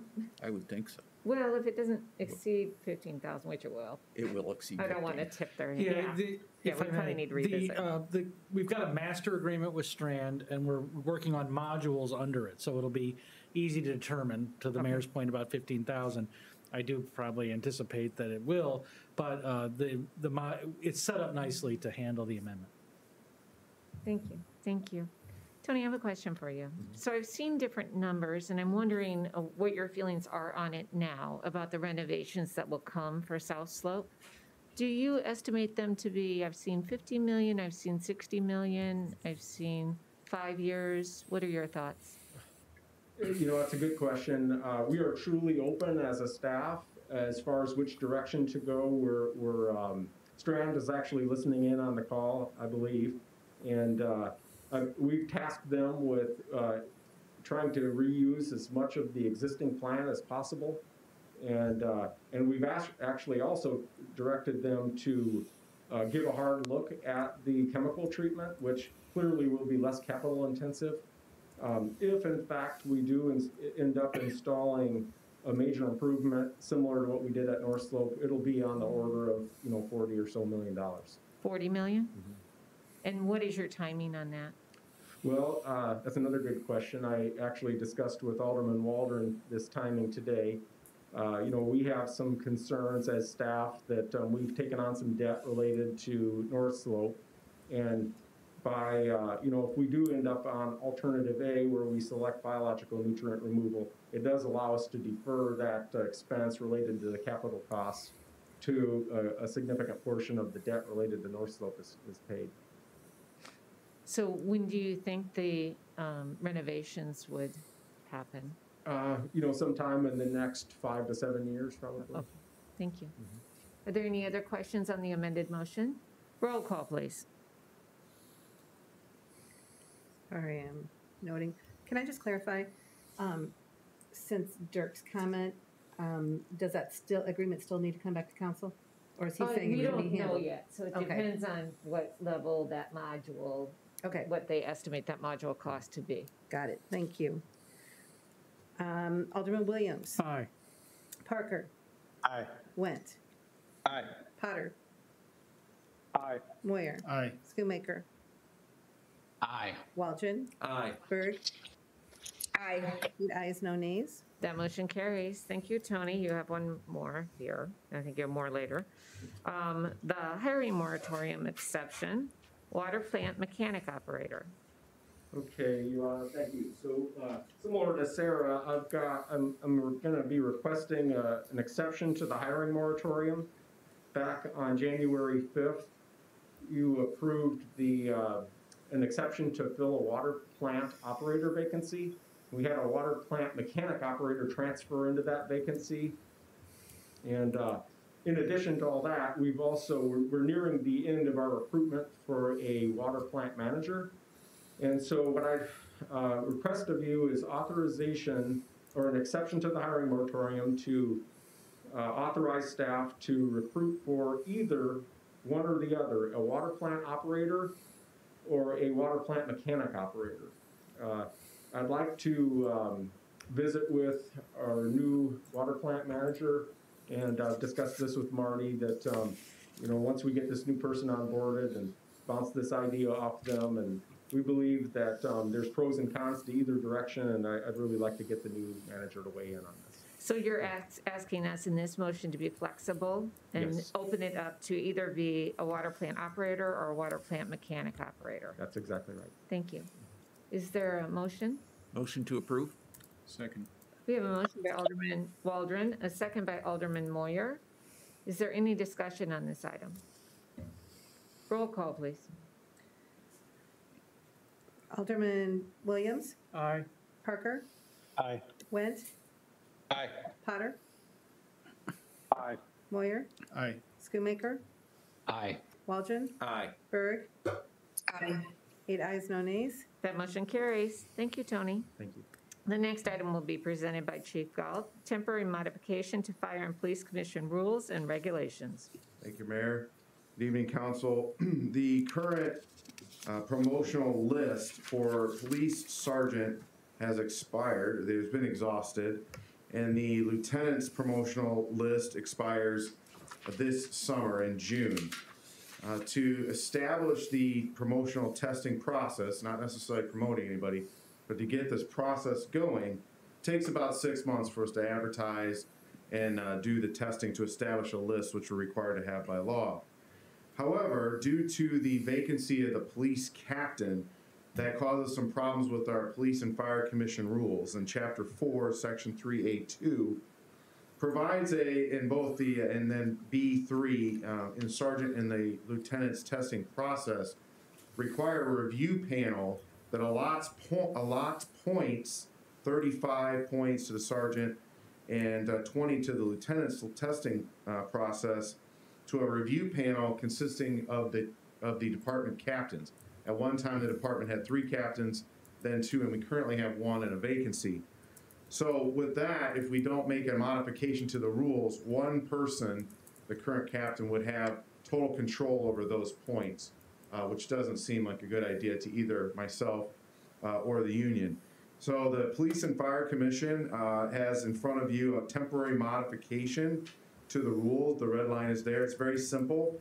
It's just adding myself as the chief to replace that captain, so that 2 people are in that review panel in both the sergeant and the lieutenant's review panel in the process. And this was presented to the Police and Fire Commission, and on behalf of the board of the Fire and Police Commission, we recommend approval. Motion to approve? Second. We have a motion by Alderman Waldron, a second by Alderman Williams. Is there any discussion on this item? Alderman Williams.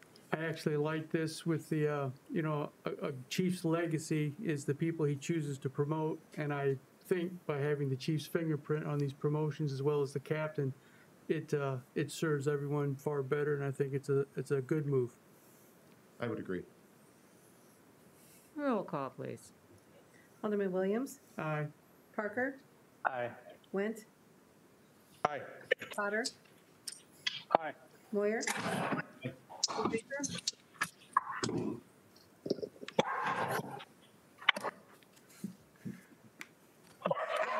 you ask for? I'm sorry, Alderman Schoonmaker. Alderman.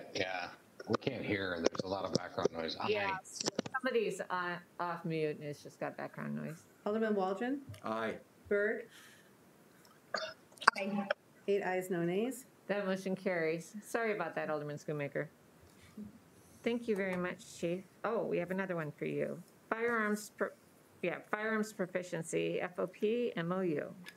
So before you have a temporary modification to the collective bargaining agreement, the police department has in the collective bargaining agreement a section for special duty pay related to quarterly firearms proficiency training.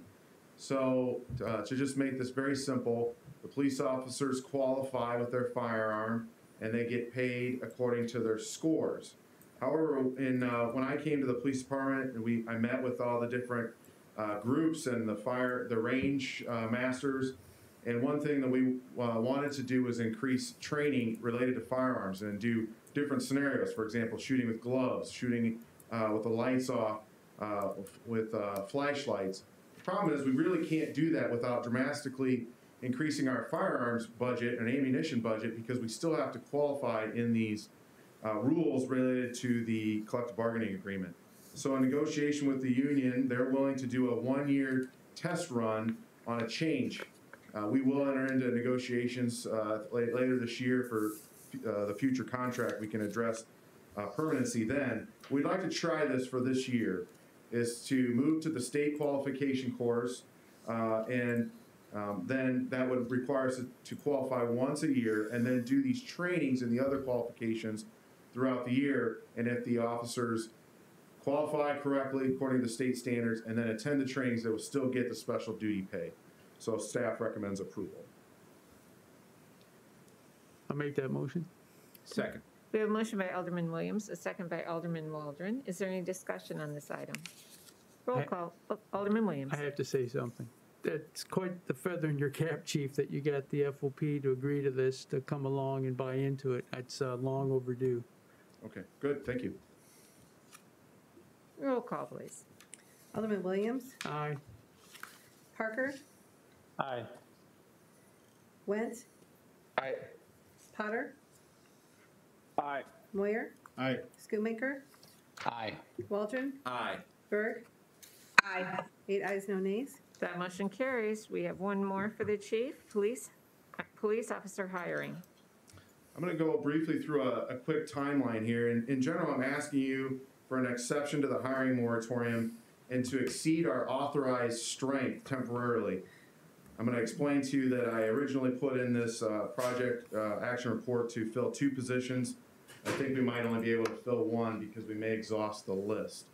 So as you can see in January here, I have currently full full-time employees, FTEs, at 81. We're fully staffed. That's our authorized strength.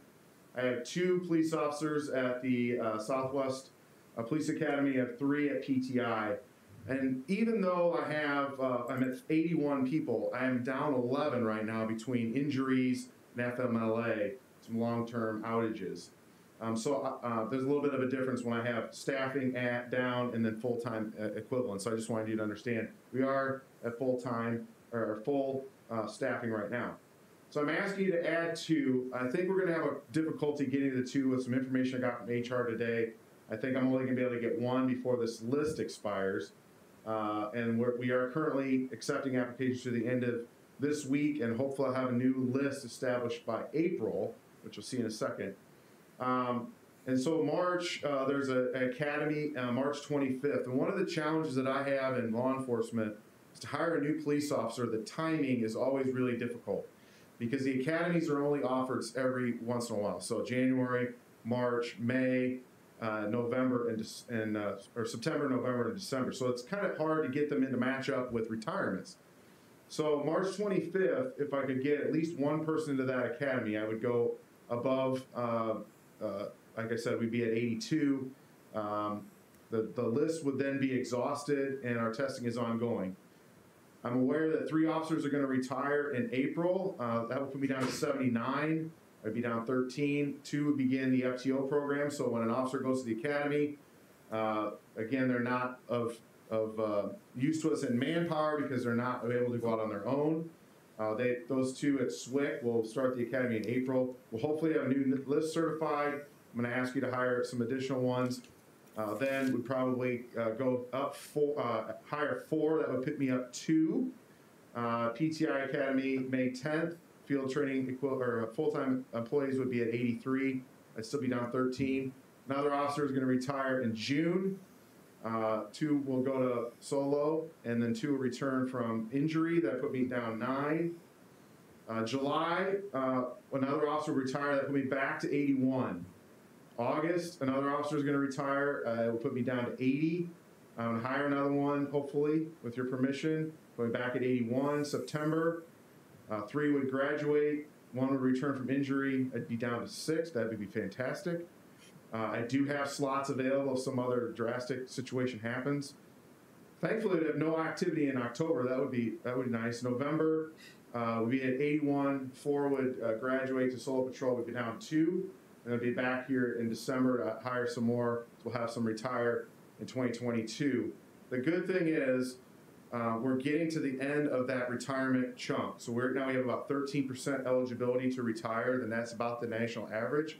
We'd be down to probably around 6% of the department that would be eligible for retirement next year. So it'd be a little bit of a light at the end of the tunnel, and you maybe wouldn't have to see me up here so much.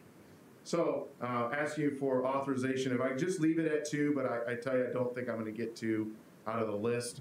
But I'll leave it there just in case something changes. Staff recommends approval. Move to approve, Schoonmaker. Second, Went. We have a motion by Alderman Schoonmaker, a second by Alderman Went. Is there any discussion on this item? Roll call. Alderman Williams? Aye. Parker? Aye. Went? Aye. Potter? Aye. Moyer? Aye. Baker? Aye. Waldron? Aye. Bird? Aye. 8 ayes, no nays. That motion carries. I failed to indicate that all three of these, and I apologize for the rush. I did ask them for consideration on the council agenda for timing issues. Thank you.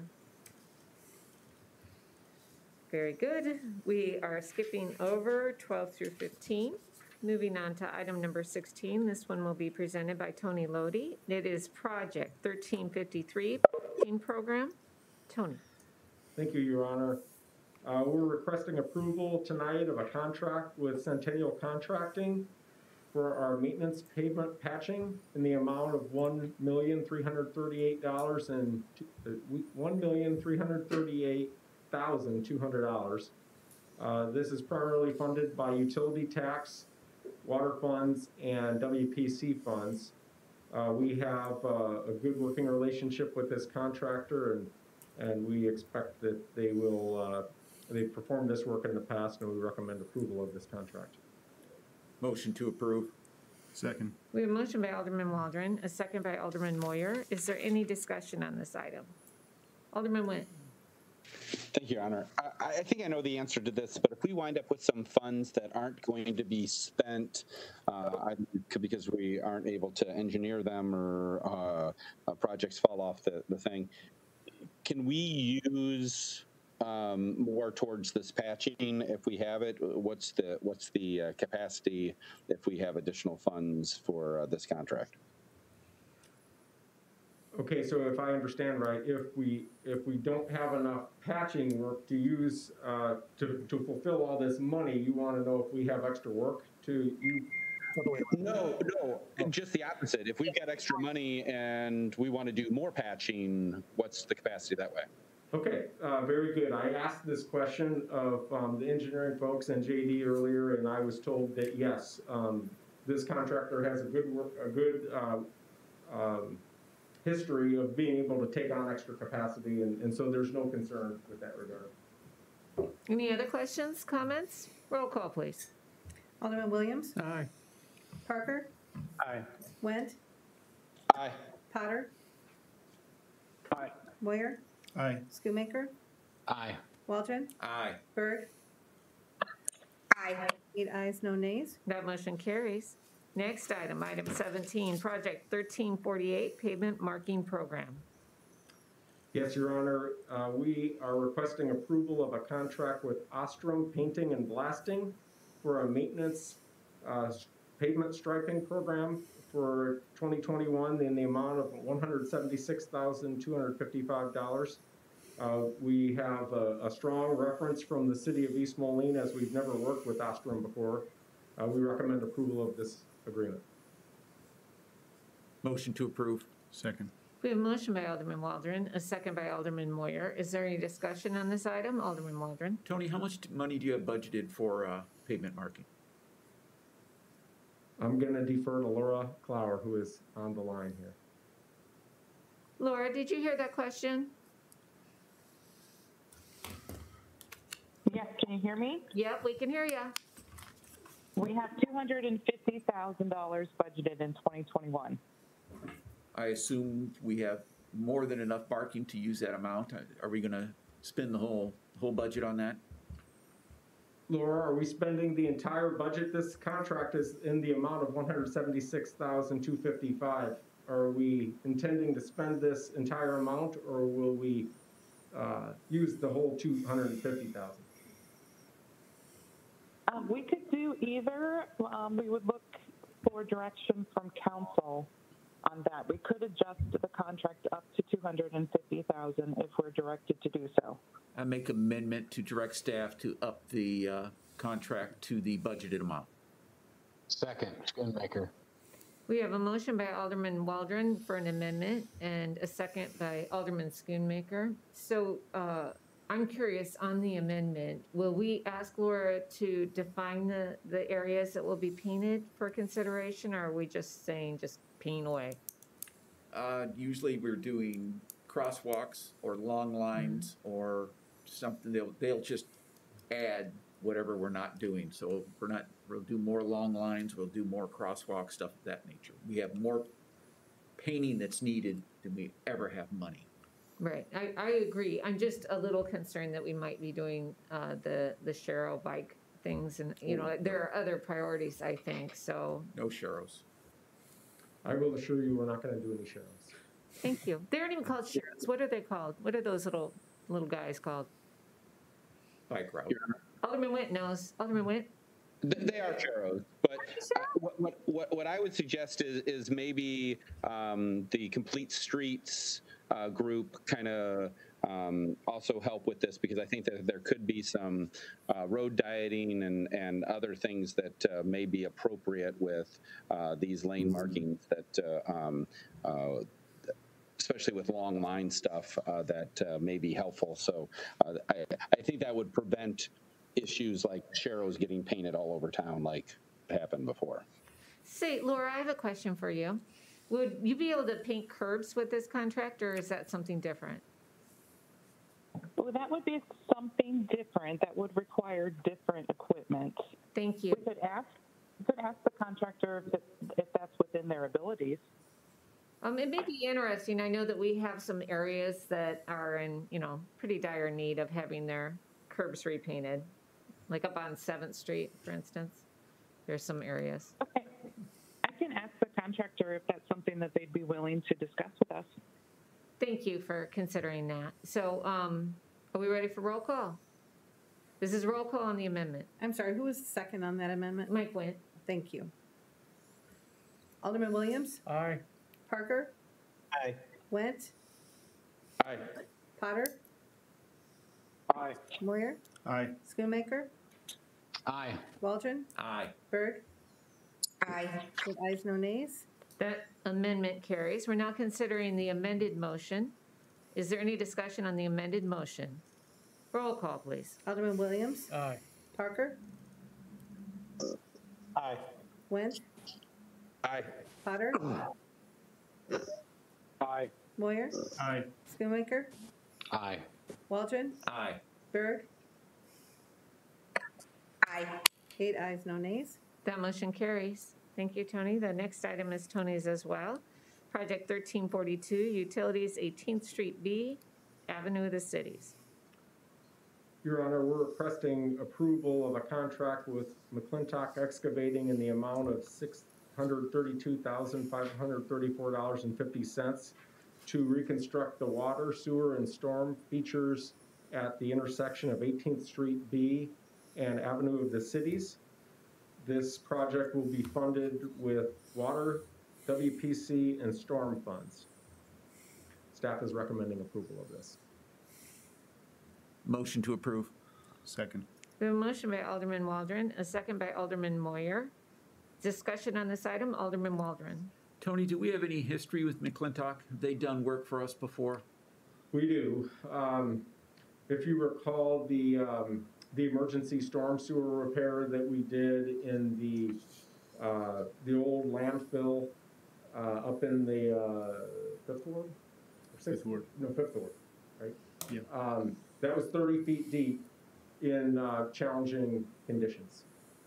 Did we have any issues with the contract with them, prevailing wage or anything of that nature? No. Thank you. Is there any other discussion on this item? We did receive a communication regarding this particular contractor. Did you, Marty, did you handle that? Dirk, would you like to address that communication the council received? Yes, we received a communication from the Iowa, Illinois, Indiana fair contracting folks questioning a couple of things. One, the ability, competency of McClintock with their equipment and experience to do it. Our folks looked at that, did a deep dive in particular because of the sensitive nature of the location of this work. So they're comfortable with that. The other issue that was pointed out, and we're kind of caught in the switches here, is for projects of this size, typically an apprenticeship program would be required for the operators as part of the qualifications that make us have confidence in them. But that ordinance was enacted after we had put this one out for bid. So there's a bit of a timing issue there.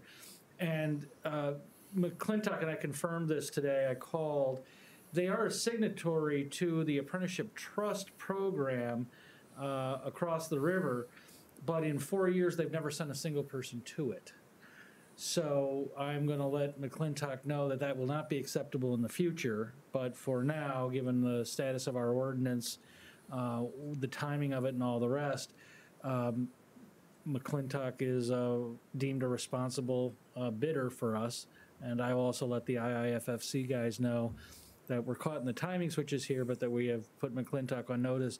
No, we actually mean it. You need to send your people to the apprenticeship program, and if they haven't been there, they need to. You know, just having a signatory and agreement and never using it, that's not what that's intended to do. Thank you for explaining that. Any further discussion? Roll call, please. Alderman Williams? Aye. Parker? Aye. Wentz? Aye. Potter? Aye. Moyer? Aye. Shoemaker?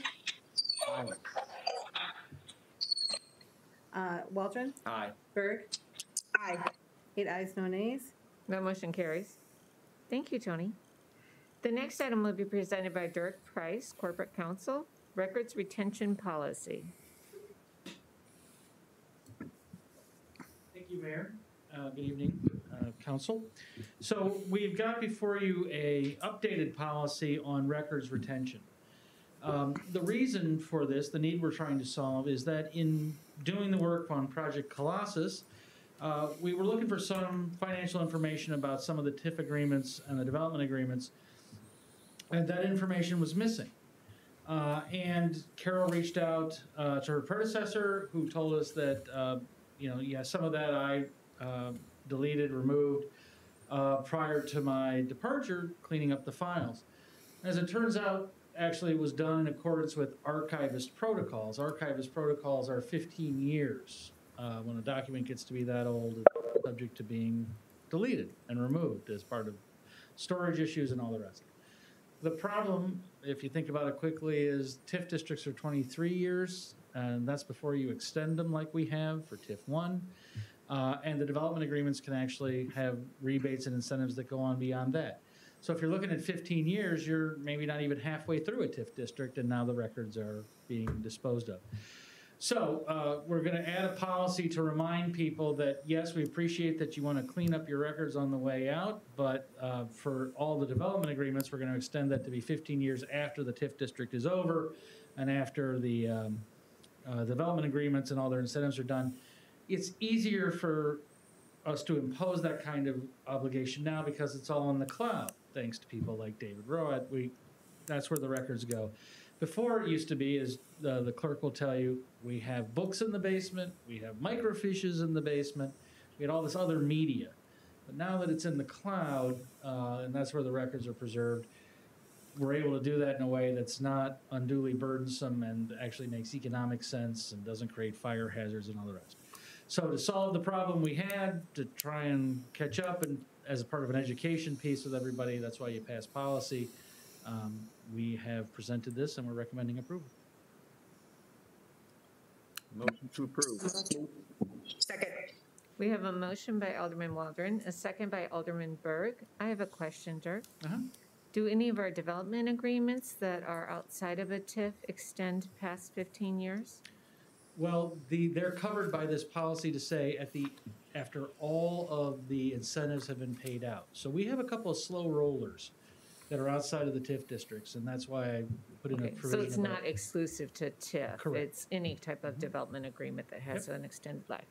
Alderman Williams. Just curious, if someone chose to purge anyhow, what were the consequences for them? It's a criminal act, actually, to purge the public record and to destroy them without appropriate permission. So if it's an intentional act, there are criminal penalties. Outstanding.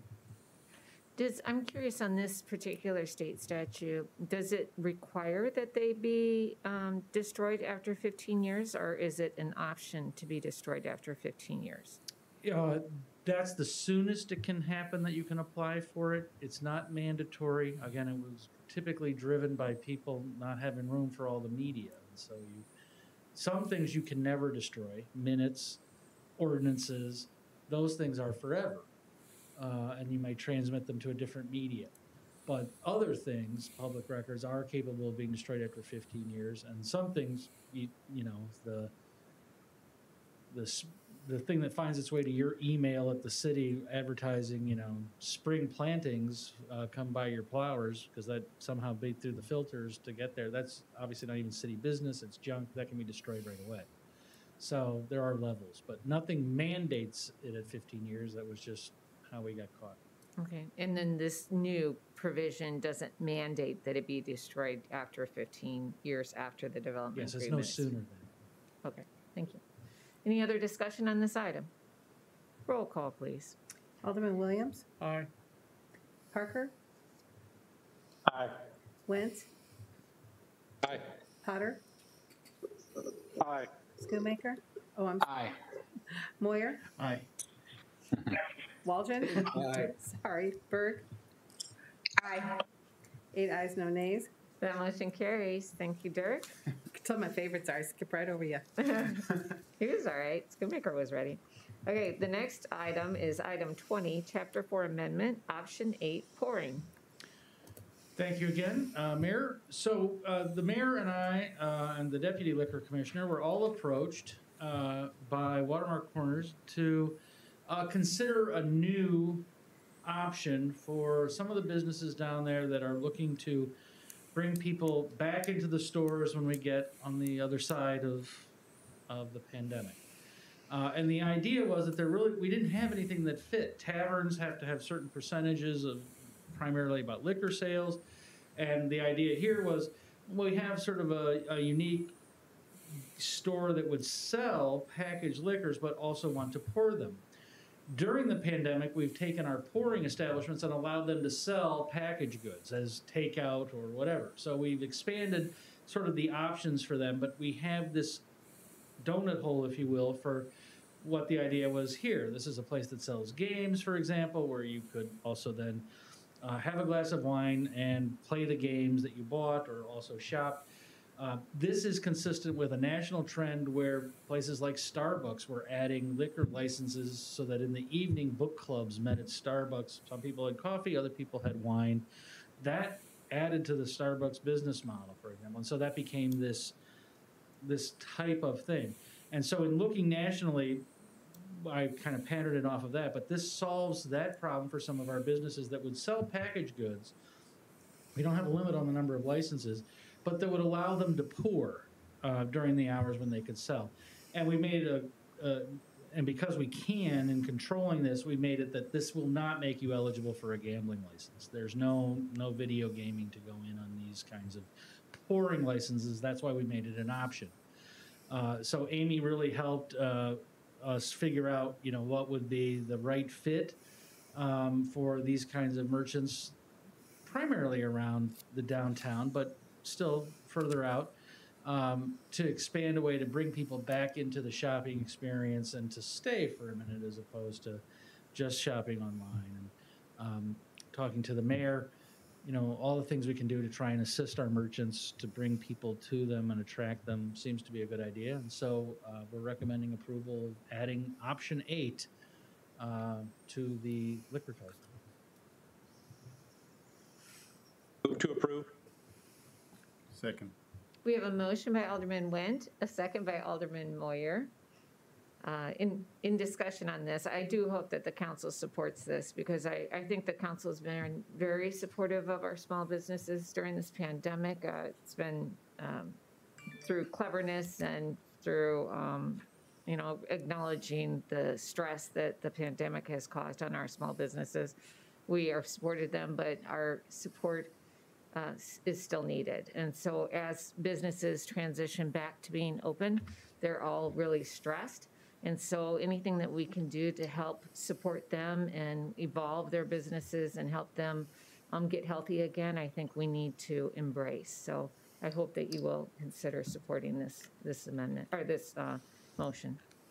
Any comments, questions? Roll call, please. Alderman Williams, Aye. Parker, Aye. Went, Aye. Potter, Aye. Moyer, Aye. Schoonmaker, Aye. Waldron, Aye. Berg. Aye. Ayes, no nays.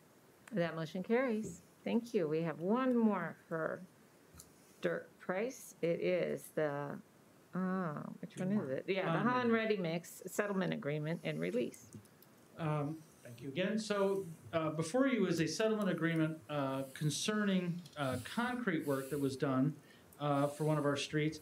And it suffered right at the beginning a little bit of spalling and some pop-outs that was ultimately tracked back. And I admire Public Works for its ability to do this, to the fact that there were line balls in the concrete. And these line balls were a leftover from an improperly cleaned truck. And so it had a consequence for us. And so right away, JD and the Public Works guys were on it. And the contractors were good partners in this. And so we escrowed money because we were worried about whether to have to pull it out or not. And we took it through a full freeze-thaw cycle, a year's worth. And that would be the normal sort of initial warranty on the work anyway. And the road performed just fine. However, the fact is that we didn't get, the full value of the road we purchased. And so after some negotiation, we came to an agreement that the contractor would get paid in full, and the concrete supplier who supplied us with the line balls, they would pay for the diminution in value of what we got. Now, we don't think it's really going to be a life cycle as much, but you're not sure. We paid for something that didn't have pop-outs, and we got them. So there's a diminished value. This is the negotiated value of that. It's an elegant solution. The taxpayers are protected, and we have a street that has had eyes on it in a way that most street projects don't. And I'm confident that it will perform as is the Public Works Department. So having negotiated the resolution of this construction issue, we're recommending approval. Motion to approve. Second. We have a motion by Alderman Waldron and a second by Alderman Williams. Is there any discussion on this item? Roll call, please. Alderman Williams, Aye. Parker, Aye. Went, Aye. Potter, Aye. Moyer, Aye. Schoonmaker, Aye. Waldron, Aye. Berg. Aye. 8 ayes, no nays. That motion carries. And we have another one more for Dirk Price. Hiring and promotion moratorium exception, legal services specialist. So we reconfigured sort of the internal department for legal services here. And when I first started, Amy Saunders and Vicki Felger were in the law department. We reconfigured them. Now Vicki's retired. Amy is an amazing sort of jack of all trades, master. And so in the reconfiguring and the realignment under the clerk, we've come to rely on Amy for a lot of things, and this promotion, I'm supporting it, but I think it's better explained by Janine, who has organized that department in terms of the administrative paperwork that services Brad Howman, services me, and deals with a whole bunch of the routine administrative legal work of the city. Thank you, Dirk. So, Mayor and Alderman, I just wanted to explain that since Vicki's retirement on July 24th, we have kind of parsed out and reassigned many of her duties. Some of those went on to Amy, some went to different people within the executive legal division. And so what this would do is, in promoting Amy to Vicki's previous position of legal services specialist, it makes her kind of the go-to for city staff, but also for people. Oftentimes we get questions from residents. She's the one that would be able to answer questions easily about our code, about statutes. She also assists our corporate counsel, both Dirk and John Fox, and so she can kind of be that first layer to answer those questions, fielding those questions. So this is a really important position. I feel like someone should be in that position. And what it would mean then is some of those temporarily assigned positions, or rather duties, would become permanent. And then there are others that will move along with Brad Hammond. So council's direction to accept the recommendation from GovHR to move Brad Hammond to the building division means that some of those things, one of which is the vacant property registry, would move along to the building division. And that makes very good sense to us. As we looked at it, Joe Kuhlenbeck and I talked about it. And he's excited about what that's going to mean for pulling all those inspections into building division, which is where they should live. And I'm excited too about how streamlining legal and building functions kind of helps for our departments or divisions to make sense. The last thing I wanted to note is, and it was in the council action report, in so doing, it is going to mean some growth will need to take place in the building division. But that was going to happen anyway with council's direction last February to add the crime-free housing inspections and the single-family housing inspections. But I think those are really good programs, and I think we have a good vision, and we're aligned with your vision as well. So if you have any questions. Thank you. Motion to approve. Second. We have a motion by Alderman Waldron, a second by Alderman Moyer. Is there any discussion on this item? Alderman Waldron. Janine, what's going to happen to Amy's old spot? We are recommending not to fill that. We think that what we've done temporarily can be made permanent. A couple of things that we've looked at is, if you recall, we were looking at the risk manager's position, and we looked at how we might pull her into the legal division. It really makes sense for her to stay in the HR department, but what she'll do is she'll continue to work on small claims from start to finish. So instead of pushing some of those to Amy, she said no problem to keep those. It's not very often really that they elevate to the point where they go to Amy and to John Fox. So we've really kind of restructured and looked at how can we make all of this work, and we feel really good about that. Thank you. I think that's a wonderful thing to be able to promote somebody and then leave the position behind and save the money on that. So that's good reorganization. Good job. Thank you. Thank you. Any other discussion on this item? Roll call, please. Alderman Williams? Aye. Parker? Aye. Went? Aye. Potter? Aye. Moyer? Aye. Schoonmaker? Aye. Waldron? Aye. Berg? Aye. 8 ayes, no nays. That motion carries.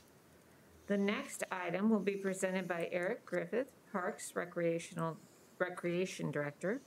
It's a hiring moratorium exception, park seasonals. Eric? Yes, can you hear me? We can, thank you.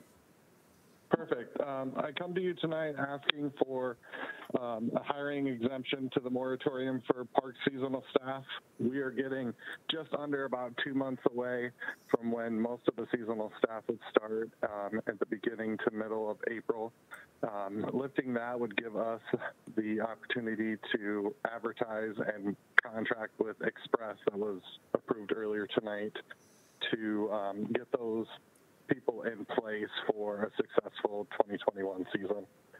It has been budgeted in the 2021 budget for $608,000, and it was brought to Park Board meeting last week, and they approved it, and I'm here tonight to ask for the exemption. So, thank you. Motion to approve. Second. We have a motion by Alderman Waldron, a second by Alderman Moyer. Is there any discussion on this item? Hearing none, roll call, please. Alderman Williams? Aye. Parker? Aye. Went? Aye. Potter? Aye. Moyer? Aye. Schoonmaker? Aye. Waldron? Aye. Berg? Aye. 8 ayes, no nays. That motion carries. Thank you so much, Eric. Thank you. And I should have mentioned it in our the questions on the agenda, but we do have another this evening. I think there's one, right? It is. Yep, just one. Dirk's got the other. Good evening again. I'm here to report back on the snow emergency towing questions that council posed to staff and asked us to report back on in terms of Alderman Potter made comments back on January 5th about the use of the ordinance to tow. Alderman Wendt asked about why we have an ordinance if we're not going to enforce it. And recently, Public Works has been quite publicly expressing their frustration with the lack of towing that's been going on and how it inhibits snow removal operations. Now, since then, and we've looked at it, and there's a reason we haven't been towing, and I will take the blame for that. I've intervened with the police chief to tell him not to do any mass towing other than particular handicapped accessible spots, and I'll explain that in a minute. But in the interim, we've been doing a ton of education work about the snow routes. I mean, not only is the map up now that shows the snow routes and where people are, but Chief Galt had the police department send out 754 letters to people along the snow routes. 754 households or businesses received those communications about not parking on the snow routes in front of them. The mayor and also one of the drivers, Jake, were on TV talking about the need to do this. It's also received a lot of play, not just from Moline, but also from the other communities in the Quad Cities in both the Times and the Dispatch. So there's been a lot of education piece about not parking on the snow routes. And for us, when you look at the code, we've got some issues. So the code, it's 20, section 5200 and following, and appendix 31. And what starts with, the mayor has to make a determination about a snow emergency, which is that we've got 2 inches on the ground, or it's reasonably likely that we're going to get 2 inches. And notice has to go to the media partners. And once the notice goes to the media partners, we're now in this world where, according to the ordinance, we're allowed to tow violators. Here are the problems. The towing of the violators, according to the ordinance, would allow for a pre-plow tow. If you can imagine such a thing in a perfect world where you had unlimited numbers of towing vehicles, you could go get them pre-plowed so that they would have a pristine street to plow. And I think that that's been some of the public perception about what this is supposed to do, is we're going to remove these cars before we ever send out the plows so that they can navigate in a more efficient way. And there's problems with that I'll explain in a second. The other is post-plow, that there's 2 inches on the ground that hasn't been cleared. We need to tow these cars so that then we can send a plow down the street and plow out where they had been. Those are the 2 options. The problem is our appendix lists 12 streets. 12. That's why we have 754 possible residents or businesses who have vehicles that are parked there. 12. And adding to the problem is we have even more streets than the 12 listed in the ordinance that have signs. And the signed ones are on the map. And that's not going to survive at the end of the day any sort of towing of a car from a street that's got a sign that's not in our ordinance. And so I intervened with the police department to say we're not going to do that. Why? Because that's a class action waiting to happen. Class action lawyers love the towing cases. And a tow, as an event for one of your residents, is $125 at a minimum, $175 if they have to use a dolly. And they probably will have to use a dolly because they don't have keys or a driver. This is a car that's sitting there unattended. So that's a $175 event for each of your residents. And given that we have a weakness in the ordinance, it's $175, and you've seen how much the residents howl when we remind them to clean their own sidewalk or shovel a hydrant. Can you imagine what would happen if you started towing 12 streets worth of cars totaling 700? And to do it, that would be nearly impossible. Chief Galt's also reached out to QC Towing. They told us they can dedicate to us, when a snow emergency happens, 2 wreckers. 2. So the idea that we are going to clear all 12 streets of all 754 vehicles with 2 wreckers in time for the plows to go forward and do their work pre-plow is not ever going to be realistic. That's just not what the ordinance was set up to do. Unless you want to hire from QC Towing and dedicate resources to doing nothing but doing that, because there's a pragmatic problem, as the chief has pointed out. You tow a car pre-plow when the snow really isn't here yet, because the mayor's done it because it's reasonably forecasted, and you get people parking in behind it. And QC Towing has expressed that frustration. Historically, they would show up to do tows, and the officer was knocking on doors, and people would come out and move the cars, and then QC Towing would go home. So historically, there have not been a lot of tows. We've not been doing towing. This isn't an unusual year where we stopped towing for some reason. That's not been what's happened. Not sure why Public Works is so frustrated, but this isn't news. We haven't been doing a lot of towing for these reasons. So with the possibility of towing, though, police went out on this last snow emergency and cited people on 2 routes, 2 of the 12. That was 30 citations on 2 of the 12. So if you were going to tow all those people, that's 150 vehicles. Well, with only 2 wreckers, and if you think about 40 minutes to tow, by the time they take them to an impound lot, do the paperwork, come back to get the next one, 40 minutes is pretty efficient, frankly. Where are the plows? Are the plows waiting and not plowing anything else? They're just waiting for these cars to be hooked and taken away by the 2 wreckers? Or have we sent them out to do their work and we're going to catch up later? What it comes down to is, when it's the question that Alderman Wendt asked, what are our priorities and what is it we expect to happen? And because I put this question out for Public Works to consider, and we haven't gotten an answer back yet, is, are you serious that you want all 12 hooked and pulled? Or are there routes where it really makes a difference in the first minutes before before plowing, where that's where we should focus that effort, and then later when your plows are ready and we want to clean the street that's still got a couple of cars on it, we can go yank those and we'll do it post-plow. But that's different than the conversation, which was, why were these cars there when they were plowing? If that's what you want, that's a much larger commitment to get all these, if we can even get them, the wreckers to pull cars such that the streets are available for the plows to do it. If you're thinking about post-plow, where we've got, coming into town today, you passed a few that were buried in snow that had obviously not been moved on snow routes. Those we can go get, impound, do all that. We don't have real notice problems. We just have logistical problems. So there are conversations to be had here. What are the priorities for Public Works pre-plow and post-event? And after that, then we have to decide how we're going to commit the resources to it. Because to do the ticketing, talking to the chief, he's going to have to bring an officer back just to do that. So that's the report back on your ordinance and the problems we're confronting about how to and whether to and when to tow cars. Are there any comments? And at a minimum, we're going to have to fix the ordinance. We can't call something a snow route and tow from it when it's not in the ordinance. So we're going to have to fix Appendix 3. Any comments? Alderman Parker. Thanks, Dirk. So what if we just get rid of snow routes?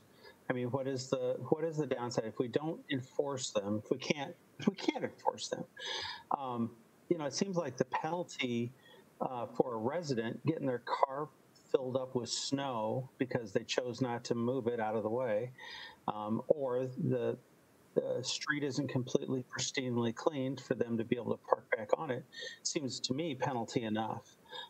If we have a ordinance on the books and there's just no way that it's possible to enforce it equitably. I don't think that sending cops out to give tickets during snow emergencies is the best use of that force. I'm not a snow plow expert, but it's kind of like what we're dealing with right now. So why do we even have it on the books? Well, there is an option. Thank you. One of the options is that our ordinance, the snow emergency ordinance, refers to towing as though it were an abandoned vehicle. And in an emergency, we don't have the notice requirements that we have for towing from a street, from a public position. So if we got rid of the snow routes, we could use the abandoned vehicle one. For example, cars that are parked illegally in front of a fire hydrant now have snow on top of them. That's compounding an error with an error, and those are ones we would want to tow. But we can use the abandoned vehicle one to do it as opposed to a snow route. Traditionally, Alderman Parker, snow routes were designed and put on the books because that was the emergency route to a hospital or to a school, that we were worried about buses. In talking to the mayor about this a little bit, she did a ride along with a driver, and it is difficult to drive the big trucks down the residential streets when the cars are there and shouldn't be. I mean, we have some very skilled pilots out there doing this work, and it does make them less efficient. to have to navigate the cars. And JD has talked about, use of the wing plows and how difficult that can be. So there is an efficiency thing. Having the ordinance tailored, I think, makes sense so that we have tools in the toolbox to help in these snow events. I mean, they're all kind of unique. I think having many tools to deploy is better than getting rid of the whole tool. I think the work to be done here is to tailor it, not to jettison. That's my own opinion. Alderman Waldron? I am a post-plow guy. If we're going to tailor the ordinance, make the signs match the appendix, I'm all for that. Should we do that? The sign should be removed or put up, either way. But I am post-plow. Pre-plow is difficult.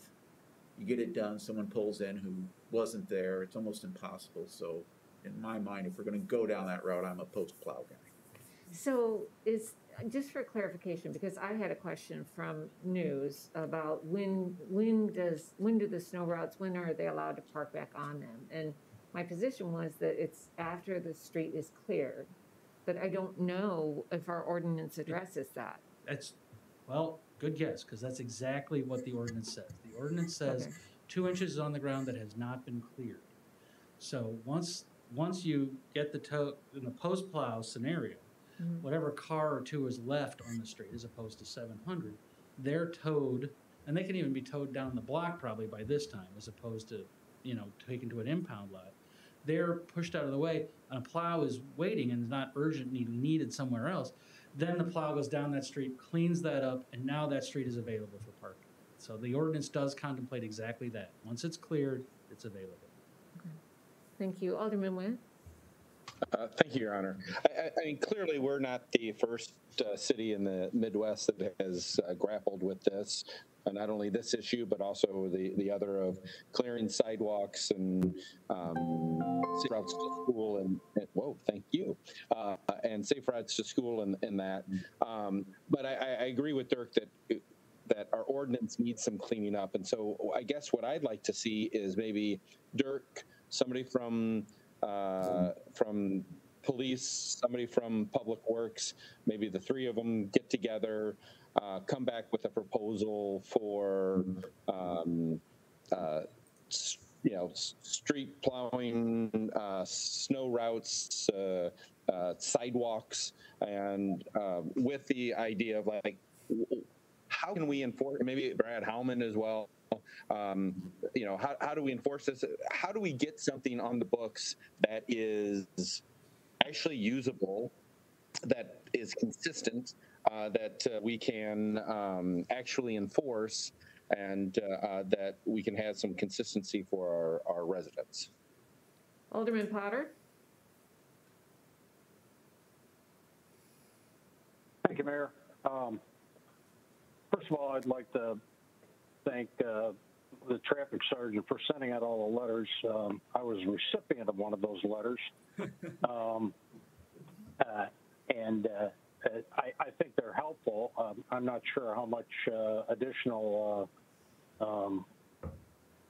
compliance we got with just the letters. I know that there was an effort by the police department afterwards to knock on some doors and alert some motorists that they had some cars buried in the snow, and we got some movement on that. As Chief told me, it's easy to spot abandoned vehicles in the wintertime, and that's helpful too to remove those. I actually brought this up several years ago before Mr. Price was here, and my complaint was exactly what he was talking about. We have an ordinance and we're not enforcing it. What do we want to do here? And I don't think anybody wants to do pre-plowing. That was never my intent, or never anything that I was in favor of. The issue becomes we do have some cars that get buried in there. They're on bus routes. They're on very important routes, and those vehicles need to be moved. And we need an ordinance and a way to make it happen.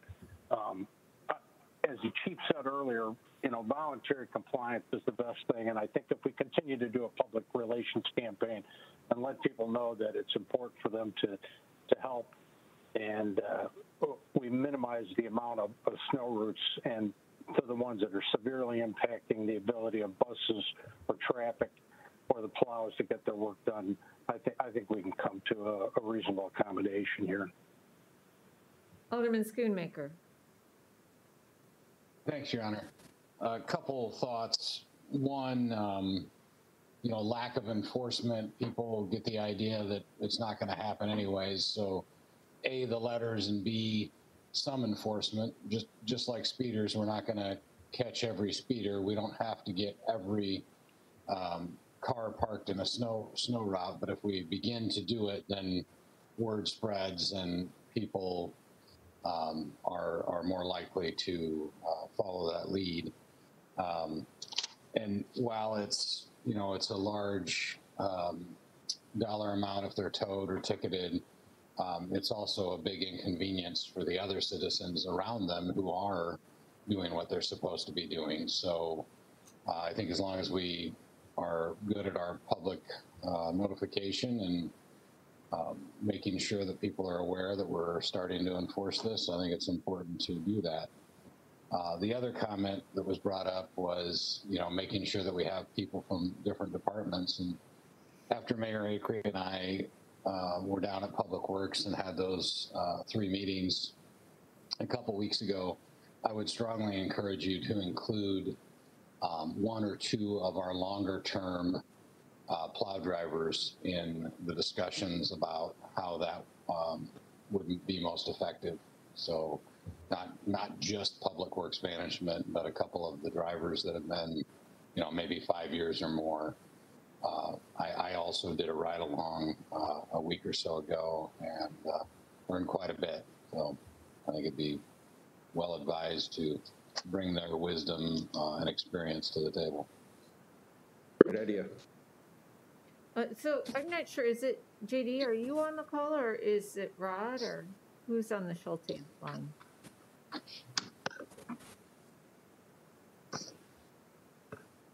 JD, are you on? Can you hear me? Yeah, we can. This is JD. Can you hear me, Your Honor? We can. Is it just you there or is Rod with you?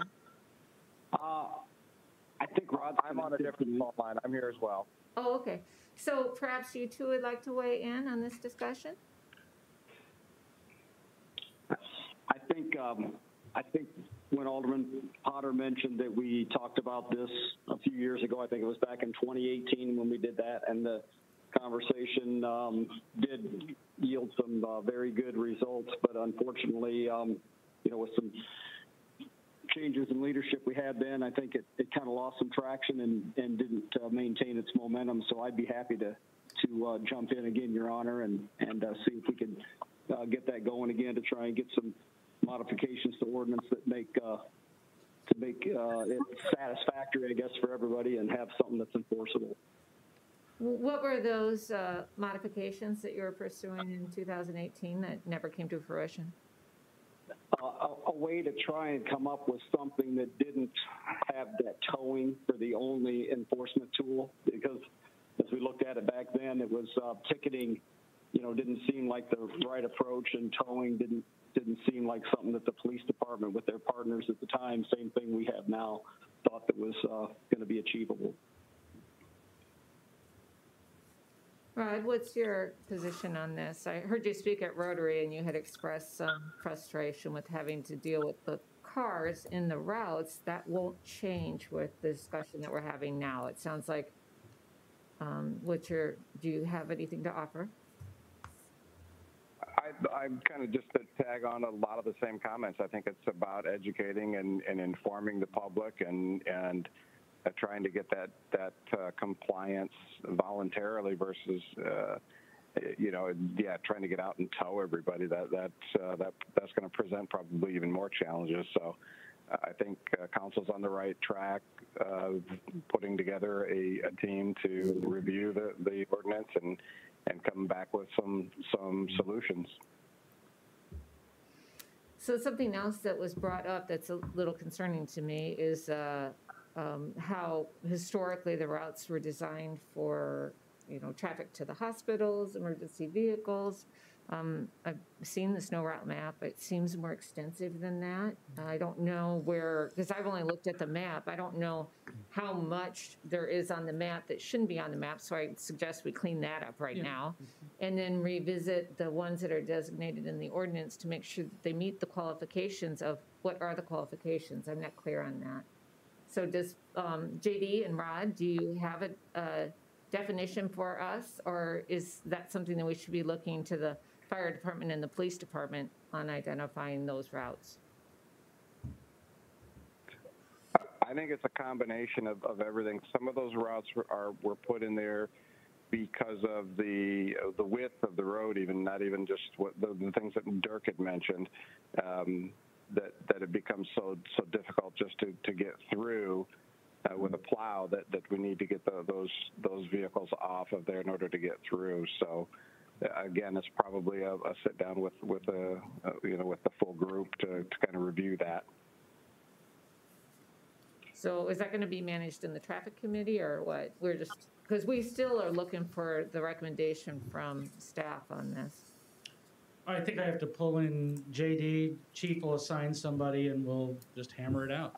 I mean, Alderman Went's right. You're not the first community in this, but I have to tell you, of the 10 communities where I don't go to all their meetings, but where I'm the first person they call about these things, everybody's complaining about plowing, elasticity. They didn't have enough people to deal with it, and then also about how do we get the cars out of the way. So you're not unique in that, but we just need to prioritize where we're going to use this tool, and I think we have the direction. I think Alderman Potter gave us some interesting indicia that I think are useful: buses, traffic, plows, fire, telling us, what their essential routes are that they need to be able to get to and from hospitals.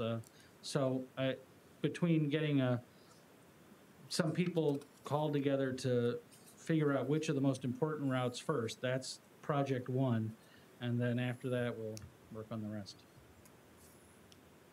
Thank you. Just to satisfy my curiosity, I don't know, Chief Galt, if you would be the person, or JD Schulte, if you'd be the person. How many cars did we tow off of snow routes last year? So in the last snow season, not this snow season that's still in the middle of it, but. My educated guess would be none. Do you know, JD, were any cars towed last year in the 2019-2020 season? No, I wouldn't know, Your Honor. I'd actually defer to Chief Galt to ask him to answer that question. Okay. Remember too, Your Honor, it was a real light snow year. It was I just looked that up. It was like the biggest snow season in, what was it? 1920? In 1920, it was like one of the months. 2020. I was just looking at that information. Unless it's not right. 2020 was a big 2020. Huh? 2019 had a heavy January. Does that ring true? And 2020 had a heavy December. Does that sound right to you, Rod? You were in charge of snow removal in those years, I think. I'm sorry, I didn't catch the question. We were just talking about heavy snow years, and I thought that 2019 was heavy in January, and 2020 was heavy in December. Does that sound right? That sounds about right. Oh, you know what? I'm sorry. It's 2000. It was 2000. It was 2000. It was 2000. Don't go along. Get along, Rod. It was 2000. I read it wrong. I follow what you're saying. The December of last year, not 20, but yes. Yep. Thank you. Anyway, thank you very much, Dirk, for the presentation. When do you think we'll hear more about it? Because the season's wrapping up. Next year. It's well, if there is any hope that you won't need it for the rest of the year, would be my okay. hope. That's no, we'll get on it right away. I'll talk to JD tomorrow and Chief. We'll get going. Okay, thank you. Thank you very much. So that's our other. We now have an informational from Tony Lodi, Utilities General Manager, about drinking water. Okay, ready to shift gears here. PFAS is perfluoroalkyl substances, poly and perfluoroalkyl substances, as differentiated from PFAS, which I'll talk to you about. these PFAS chemicals have been a source of discussion in the drinking water industry for over a decade. We at Moline have actually tested for them beginning in 2009. I've got Bob Bohannon on the call, our chemist, that he's been doing a lot of research here recently in networking. And so if we get into too much depth, he'll be able to bail me out and help answer some questions. So the focus on PFAS and PFAS-related chemicals was accelerated in Illinois in 2020 because the Illinois EPA launched an investigation into these chemicals' presence in drinking water. And Mayor Acree, as the owner of Moline's water system, contacted by Illinois EPA, and she's reached out and asked us to present some information to you so that we can share this information with the community as to these chemicals and their impact on the safety of the water supply.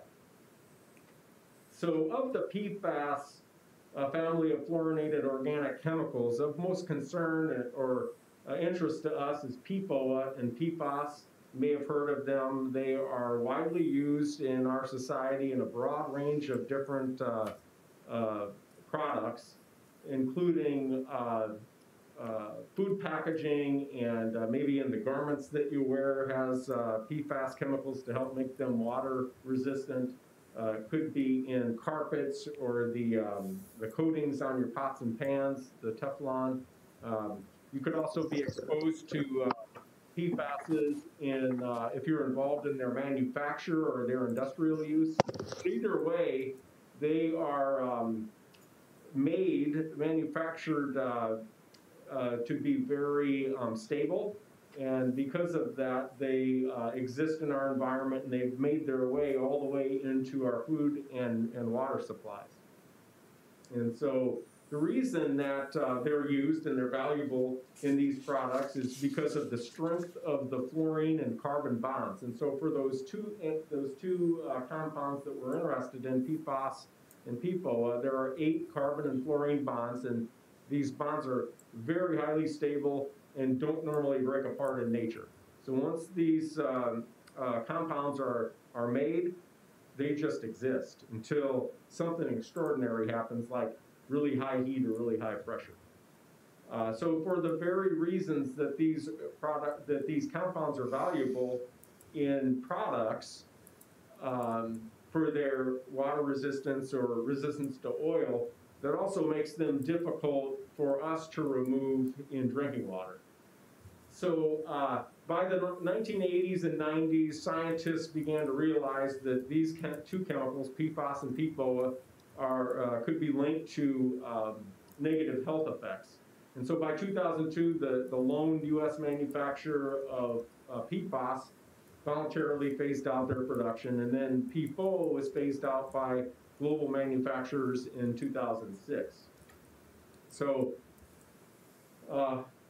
in 2016, the U.S. EPA issued a public health advisory for PFAS and PFOA, and created a lifetime health advisory for the accumulation of these chemicals or these compounds in our bodies. Because these compounds are so stable, they will bioaccumulate. And US EPA's health advisory indicates that if you accumulate up to 70 nanograms per liter or parts per trillion, that there are health effects linked to that, including different types of cancer, reproductive problems, endocrine disruption, and a number of other things. So back to Illinois EPA's 2020 investigation. They began this investigation to inform future drinking water standards. There's currently no drinking water standard for PFAS or PFOA as it stands now. However, if you look on the slide there, you can see that there are some states that have enacted maximum contaminant levels or regulatory drinking water standards for PFAS or PFOA, and the most stringent of them is California at 5.5 for PFOA. You can see there on the slide also that our neighbors, Rock Island, East Moline, Rock Island Arsenal, all the water systems that are in Illinois are going to be a part of this investigation. We can go online and see real-time information about those water systems and their results. We voluntarily participated in this investigation, and we received our results. They came to the water plant and took samples in October and also in November, and we had detects for PFAS, PFOA, and another compound called PFBS.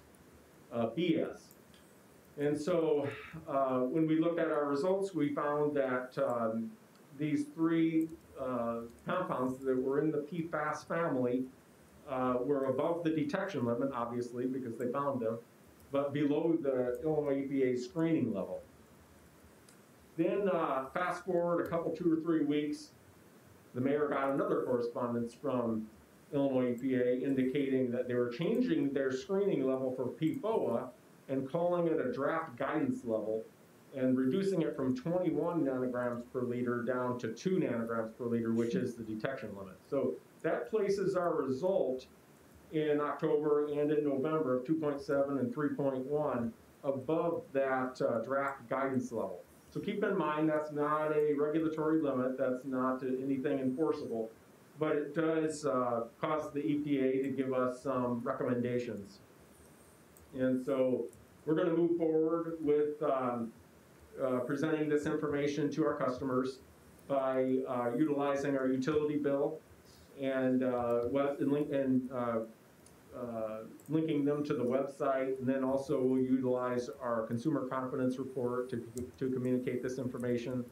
We'll also be working with our neighboring communities and their water systems to do some increased monitoring. We've already got authority from Marty to use some of the budgeted funds we have to increase the monitoring of the river water as well as the finished water, and then we'll also evaluate options for treatment.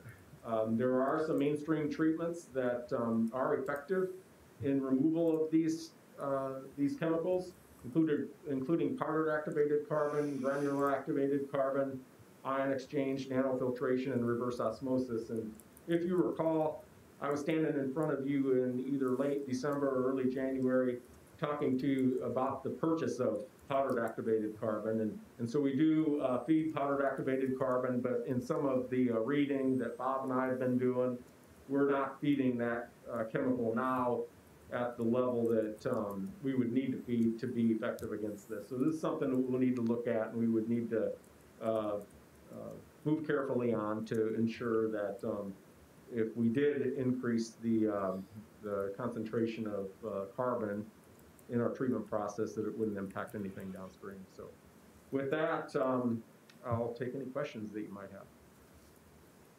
Any questions for Tony? Thank you for watching over this for us, Tony. Appreciate it. You're welcome. Thank you, Mayor. Thank you for keeping our water safe, too. So that is our informational for this evening. I'd now like to open it up for public comment. Is there anyone that would like to address the council this evening? Did we have anything? We did not, no. With, I think we might have a gentleman. I'm sorry. Come on in.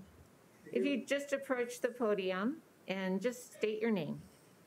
John Behrens, President Association of Indica Estates. Thank you. We have a resolution that we read, and our position is it's too vague, inaccurate, and incomplete. We have several safety issues as well as landscape issues that go beyond your discussion last week. And we feel that we need your engineering staff meet with our engineers to come up with a win-win situation for the long haul. Because we don't feel just a row of trees is going to be adequate. So we'd like you to table that resolution, and I'll work with Chris Matthias to coordinate meetings with your engineering staff and our engineers that we've hired in order to come to a good solution for the problem. Thank you so much. Thank you. Thank you. Is there any other public comment this evening? Hearing none, we will close out of our committee of the whole meeting and go into our council agenda. Will there be an invocation, Alderman Williams? There will be an invocation this evening. We'll begin with the Pledge of Allegiance. I pledge allegiance to the flag of the United States of America and to the republic for which it stands, one nation, under God, indivisible, with liberty and justice for all. Lord, I ask you grant this council the wisdom to govern, and that you bless and keep safe all city employees as they serve our neighbors. I ask this in your holy name. Roll call, please. Alderman Williams? Present. Parker? Went? Present. Potter? Present. Moyer? Present. Schoonmaker? Present. Waldron? Present. Berg? Present. Your Honor, I request approval of Committee of the Whole Council and closed session meeting minutes of January 19th, 2021, and appointments made during Committee of the Whole on February 2nd, 2021. Resolutions. Council Bill 1023-2021, a resolution authorizing an exception to the moratorium on hiring pursuant to Resolution 1051-2020 to hire a temporary municipal services crew leader, streets. Council Bill 1024-2021, a resolution authorizing an exception to the moratorium on hiring pursuant to Resolution 1051-2020 to hire a temporary municipal services crew leader, parks. Motion to approve the consent agenda. Parker? Second. We have a motion by Parker, a second by Moyer. Roll call. Alderman Williams? Aye. Parker? Aye. Went? Aye. Potter? Aye. Moyer? Aye. Schoonmaker? Aye. Waldron? Aye. Berg? Aye. 8 ayes, no nays. That motion carries. Non-consent agenda resolutions. Council Bill 1025-2021, a resolution authorizing the mayor and city clerk to execute and attest to a licensing agreement with Endicott Estates Condos Homeowners Association to install a line of trees on the 53rd Street right-of-way at 3728 53rd Street. Your Honor, I make a motion to table 1025-2021 until staff has the opportunity to communicate with the Endicott Estates Condos Homeowners Association and report back to us. Second, Schoonmaker.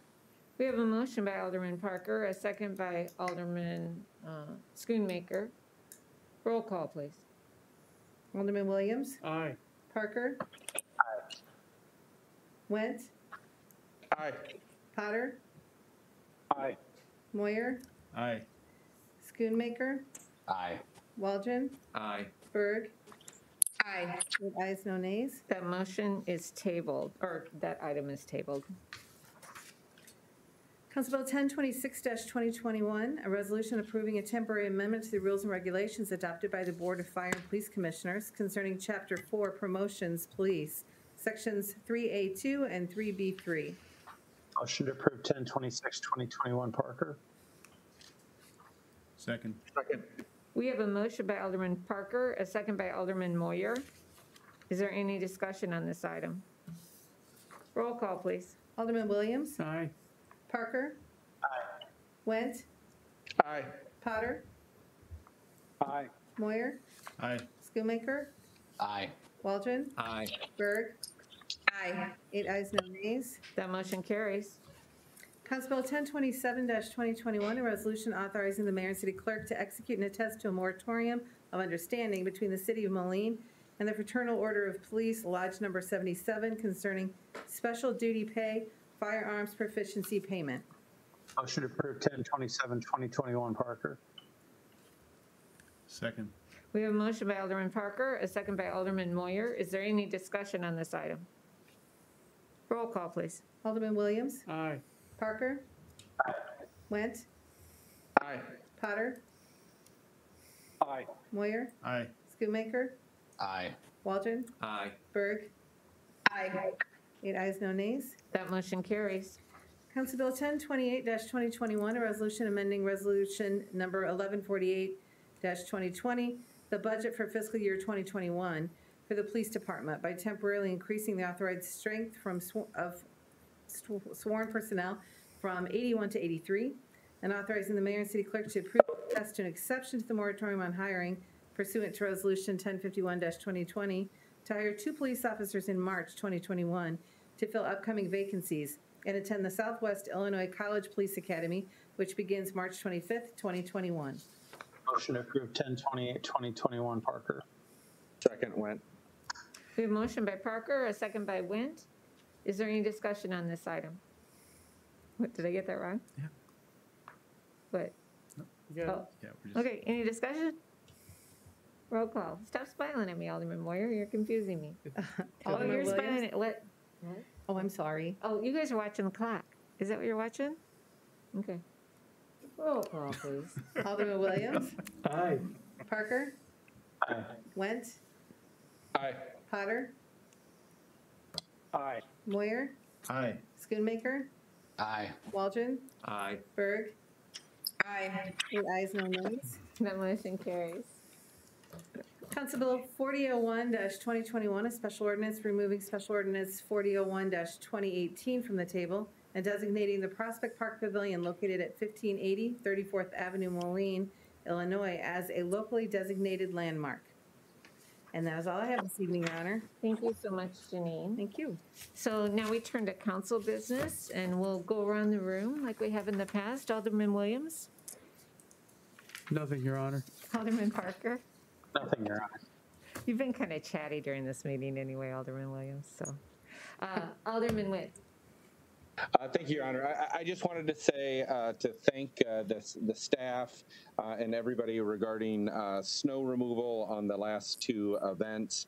In the time I've been on council, I think that for those 2 events, I've had more compliments from the community than all my years combined. So thank you very much for everybody involved with the snow plowing of the last 2 events. I really appreciate it, and I know the residents do as well.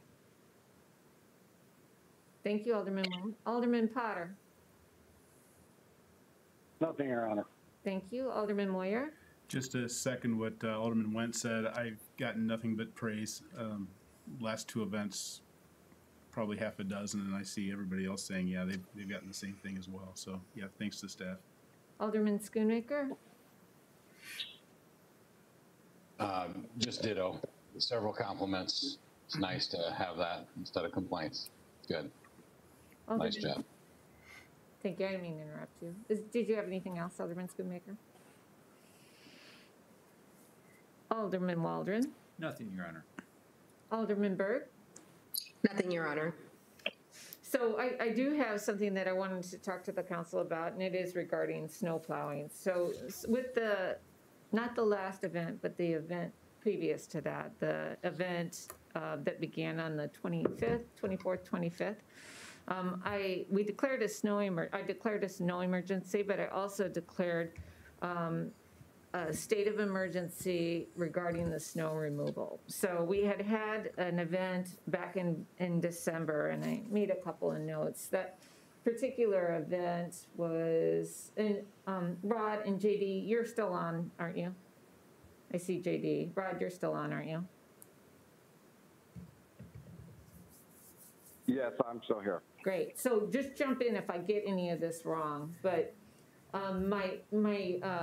the information that I looked at indicated that on December 29th, we had a little over 6 inches. So we had 6.2 inches in that 24-hour window. And then on the 25th, we had projected, I think the projections for that one were something like 5 to 10. Does that sound right? I can't really remember the projections. We ended up at 6.1 inches. Does anyone recall the projections? It's 5 to 10. 5 to 10. So we were a little apprehensive about that one. And so in talking to Public Works of what the plans were to address that, it was similar to the plans of the previous event. And so one of the things that I had gathered from just talking through the previous event was that we weren't pulling resources from a couple of departments. So it was the Water and Sewer Department, and then my understanding was that historically they had also supported snow removal. So that was part of the constraint in staffing. Rod and JD, would you agree with that, that we hadn't pulled resources from those departments in the December event? That we had pulled them? That we had not. We had not fully pulled them like we did these past two events, correct? Okay. So we were coming in with a plan that was similar. We weren't going to pull those resources again at this event, but would have if those departments had determined that they had extra people that could have contributed. So they weren't going to be on standby for the event. And so that's what motivated this declaration. And so I think that the impression of the community was that the difference was that Miller was in the cul-de-sacs. So we had support from Miller and Valley had been working to clear the streets from the previous snow event that had been compacted in ice for the weeks preceding this or following the December 29th event. So they were around. And then they went into the cul-de-sacs on the event on the 25th. But it was more than that. It was the staffing from those other departments. So we moved from, I think we had something like, and help me with these numbers, you guys, Rod and JD, I think we had something like 27 people that were on standby for the event that was at the end of December. Does that sound about right? Without going back to look, it was in that ballpark. I think just a few more. Okay, and then the plan for the event that we just, of the two events, the event on the 25th that we just got through, the plan was similar. That was a similar staffing level. And so we bumped that up because what my thought was, if we have the snow removal equipment, we should be staffing it. And my understanding is we have 30 pieces of snow removal equipment. And so JD altered the plan according to this emergency order to get us to 55 people on standby. So we were well-staffed on that snow removal equipment, and I believe that that was also a big contributor to the success. So I think it was a combination of the staffing of our own resources on the equipment that we own, as well as being complemented by the Miller crews. I'm not sure how many Miller crews were out. I think that it was 10 folks on the first of the 25th event, and then I think there were 10 folks for about 10 hours on this last event. Does that sound right, Brad? You were managing that. That was a combination of Miller and Valley. No, I don't think Valley was out on this last event, but they might have been on the 25th. You think they were out on this last event? They were on standby for us. Oh, so they never actually supported the snow removal. It was just Valley, or just Miller, right? In the cul-de-sacs and things, correct. Okay. So I guess what I want to talk to the council about is how do we want to handle this moving forward? I'm confident that it doesn't make sense for me to be declaring emergency declarations to get the staffing that we need on the equipment or to get the resources in the cul-de-sacs. I think the community was very, very appreciative and to the tune of, like you had mentioned, Alderman Waldron, an enhancement of services that they just hadn't experienced before, but is doable by us. How do we want to manage that going forward? Was that an experiment that failed, or was that an experiment that was successful? So I'm looking for the council's input on what should be our policy, how should we approach snow events throughout the remainder of this season and moving forward. Just want to open it up. Alderman Waldron. Get it going on the floor. Obviously, it's an enhanced service than what we've had in the past, but with any enhanced service, there's a cost. So before I would make a judgment of that, making it a standard way of proceeding, I'd like to know what we're actually spending over and above what our normal service level was. And I've thought about that, and I think that we do need to look at some data, but what I think will be difficult to capture is this, that we ran crews on those streets for, how long were we using Miller, Broad, after the 29th, the December 29th event? I know we brought Valley in too. They were doing graders.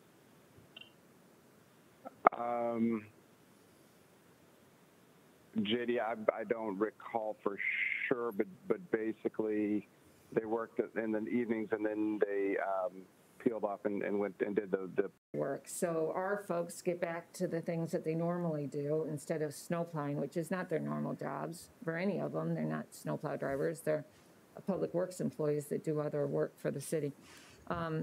So that cost of, it's not like that doesn't cost us something when they're in those plows and dealing with the graders and doing that kind of work. So I'm open to that, but I don't know how long that takes. And although the snow event this week looks like it's going to be pretty light, I'd like some direction from council on what do we do until we figure out the cost effectiveness of it.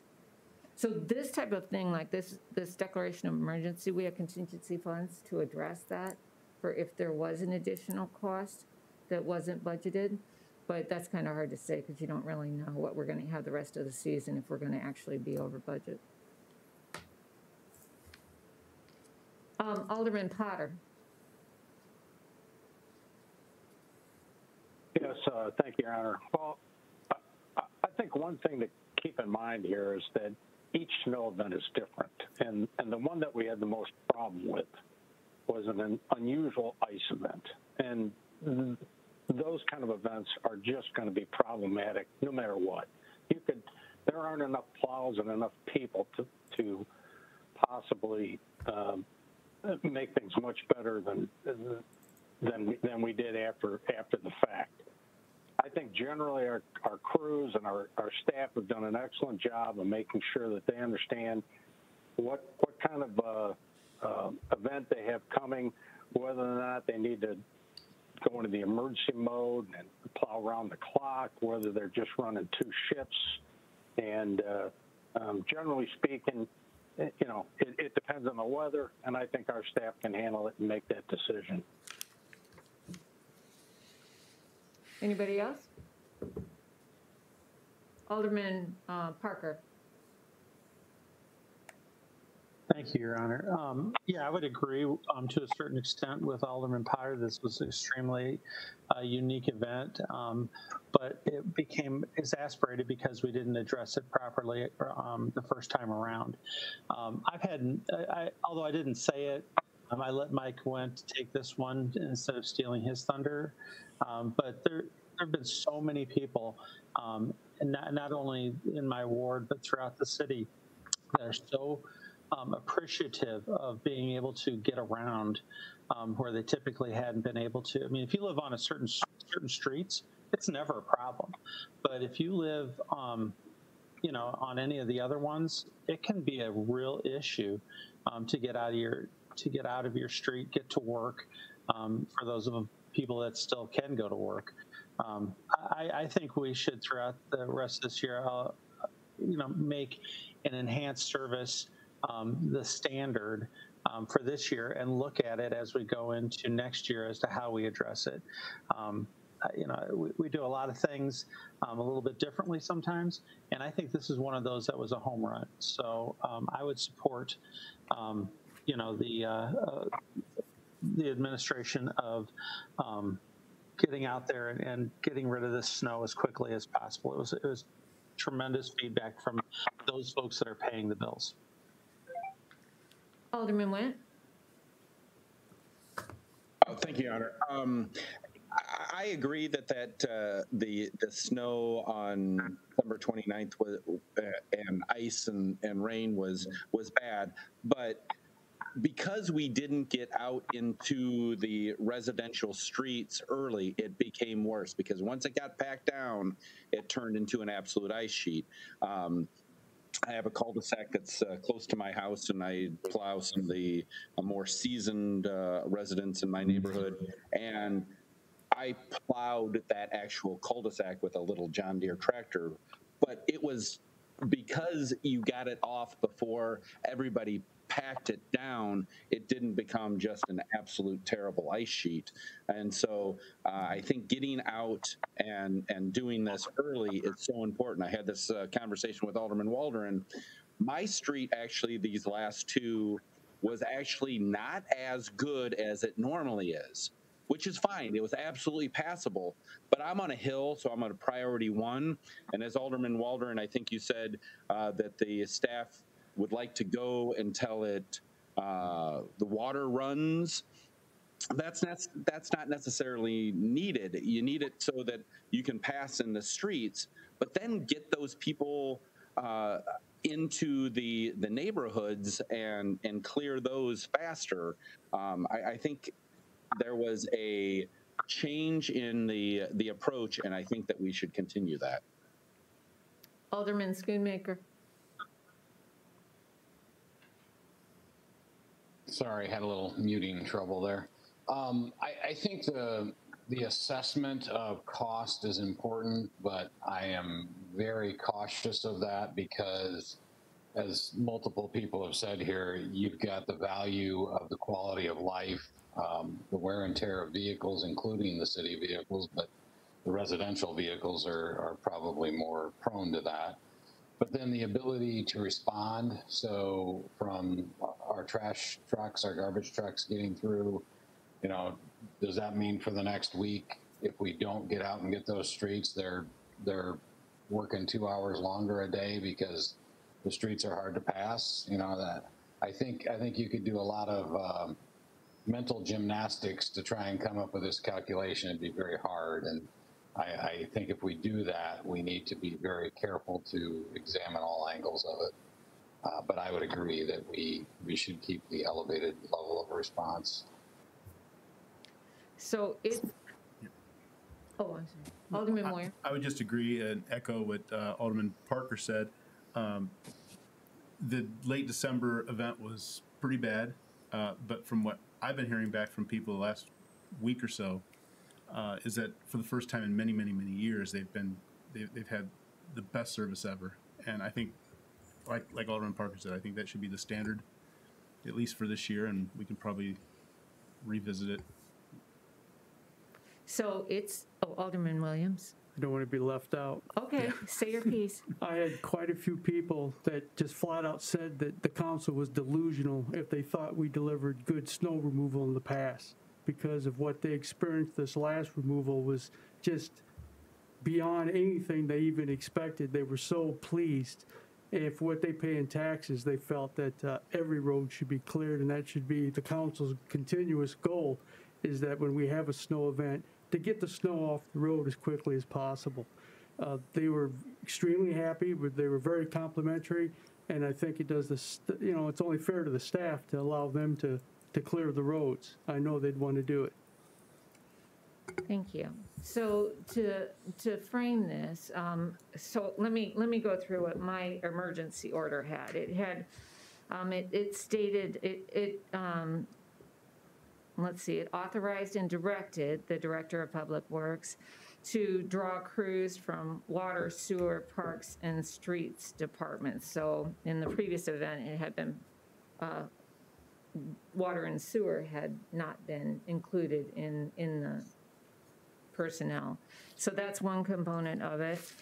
Another component was that Miller Excavating, with their unique equipment, gets involved at 2 inches of accumulation, and then they support the cul-de-sacs and dead ends as directed by Public Works. So I think the first event they did something like, I don't know, 18 hours, and then this last event, and by first event I mean on the 25th of January, and then this last one they did 10 hours. So they're not out very long. It's just to get, you know, their teeth in this, you know, the snow removal going, and then the city crews backfilled. But and then Miller is supporting the city crews by taking care of parking lots and sidewalks as directed by the Public Works. And then I asked to authorize the overtime and direct and secure the services of Miller Trucking. So it's just kind of the basic things. And I don't think we need to be specific about Miller Trucking, because Valley has similar equipment that can support our snow removal efforts too. So I would entertain a motion from council of, you know, if you want all of those components, you want some of those components for consideration by everybody else.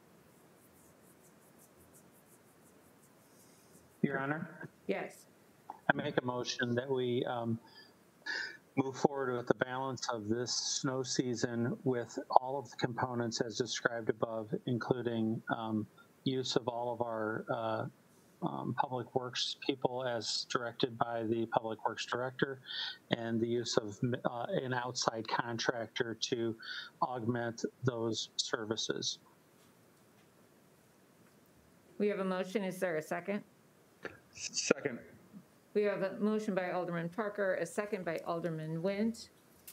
Is there any discussion on the motion? Alderman Waldron. Yes, Your Honor. I would just like to make sure that by the time we get to the end of the season that we have a detailed report of what this cost, so that we can know going forward what this extended level of service, and it's an excellent level of service. Don't get me wrong. I'm just worried about what we're paying to get this done where we haven't paid it before.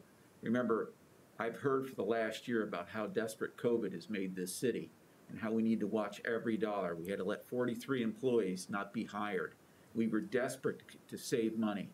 We get snow, we're willing to spend money. And I'm not against an enhanced service. Don't get me wrong, I love it too. I got good emails also.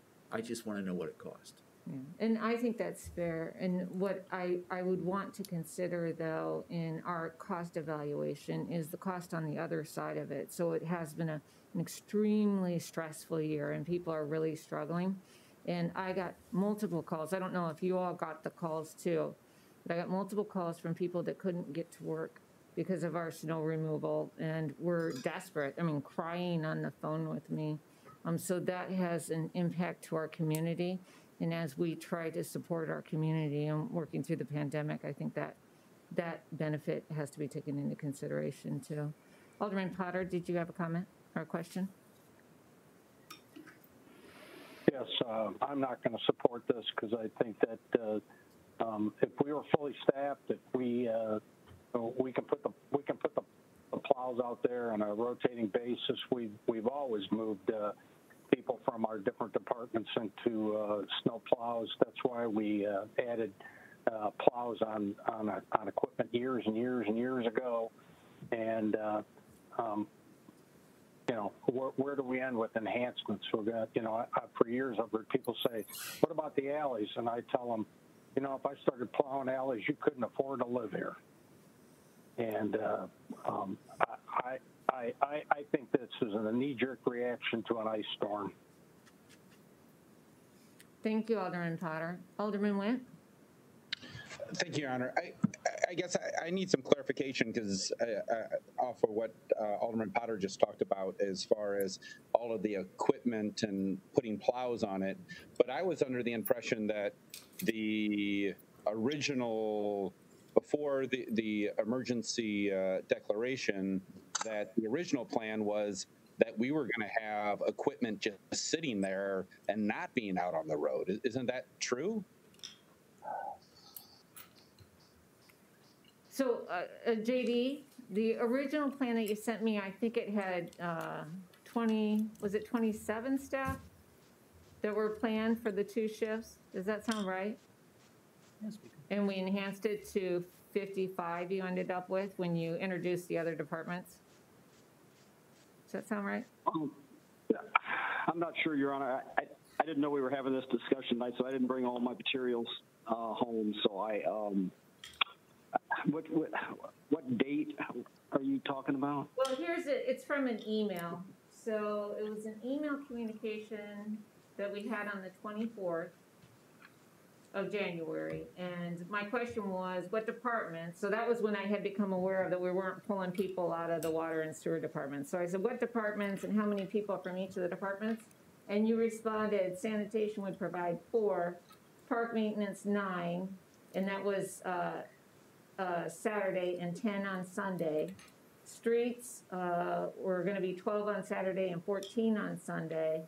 And then you made the statement, the managers and engineering and utilities have been asked to provide available resources to Brandon once their needs for essential activities are covered on Monday and Tuesday. So I think that added up to some of these are in different dates. You can't really add them up, but 4, 9, and 12, what's that add up to? Okay. And I can't remember exactly. I don't know if Tony's still there. I think Tony can tell you. I think then there were 18 that came from utilities, and I think 6, Your Honor, from engineering. So, yeah, that sounds about right. You got up to 55.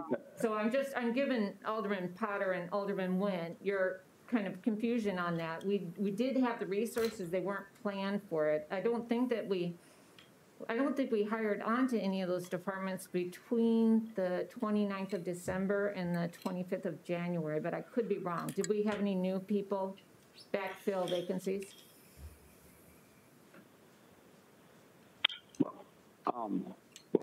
What was your question? Have we had anybody in Public Works backfill a vacancy in the last month?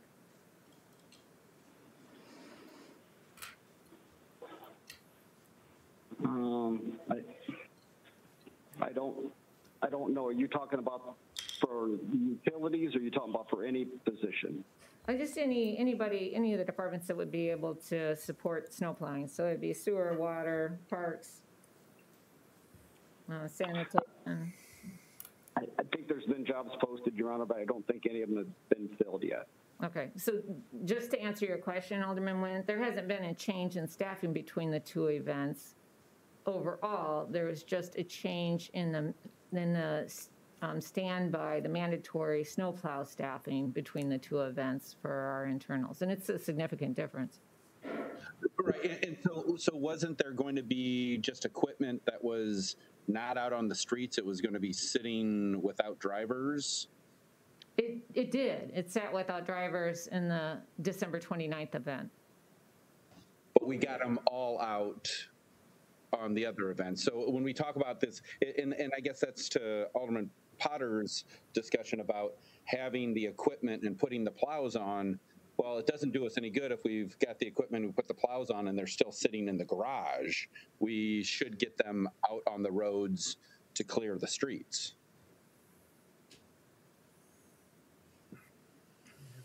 Are there any other questions or comments? Roll call, please. Alderman Williams? Aye. Parker? Aye. Went? Aye. Potter? Nay. Moyer? Aye. Schoonmaker? Aye. Waldron? Aye. Berg? Aye. 7 ayes, no nay. I'm sorry, 1 nay. That motion carries. Thank you. That's all I have for this evening. So how about staff? Marty, do you have anything you'd like to address the council? Executive session. Okay. And Chief, you're leaning forward. Are you leaving or are you speaking? I just want to make council, thank you, Your Honor. I want to make council aware that on the afternoon of January 21st, we were contacted by the Rock Island County Health Department to see if we could provide some resources to assist in the vaccination drive-through program that's going on at the Greater Quad City auction.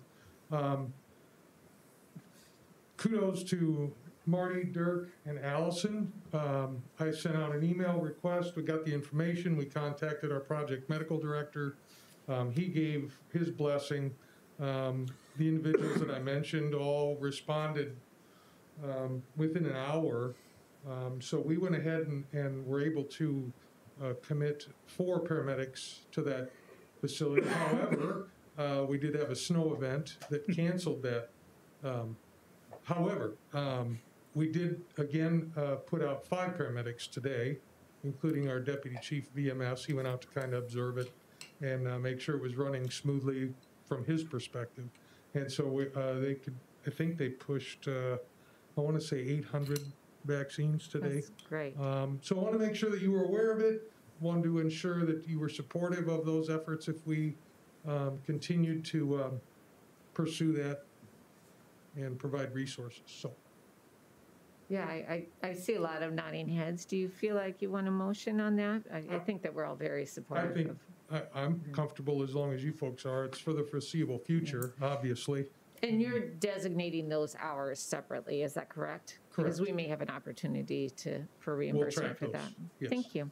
I'm glad that you brought that up because I forgot to bring something up. So I got a call from the Rock Island County Health. It's not really specific for you. It's back to Public Works, actually.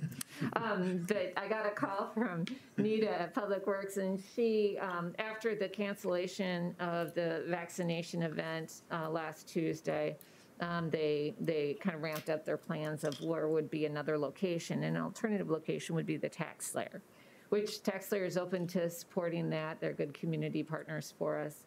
But they do have an issue. They only plow part of their parking lot. So if the vaccination event transfers over there, they have a bunch of parking lot that would need to be plowed. So Nita wanted to know if the city of Moline would support that effort in order to have the vaccination event be transferred over to the Tax Slayer if necessary. So I wanted to bring it to the council floor for your consideration. What are your thoughts? Absolutely. Is there anybody that's opposed to it? Okay, I will let Nita know that we will accept that responsibility if the event occurs. And then I'm going to turn to JD and Rod. How much heads up do you guys need to clear the Tax Slayer parking lot? We can get with Kevin Snodgrass tomorrow and get a game plan together, Your Honor. No problem. We can work on it. Well, you don't need to clear it yet because they may not need to use it. So I think that we probably need to kind of play it by ear and just have what the timeline would have to be backed off from when we know the event's going to be there to clear it. I don't think that she's asking you to go clear it today. We'll get with Kevin and see what kind of effort it's going to take, so we've got an idea, and then we'll let you know what kind of lead time we need. Yeah, when you have that information, let me know, and then I'll pass it on to Nita, or you're welcome to communicate directly with her just so that we've got the timeline of response right.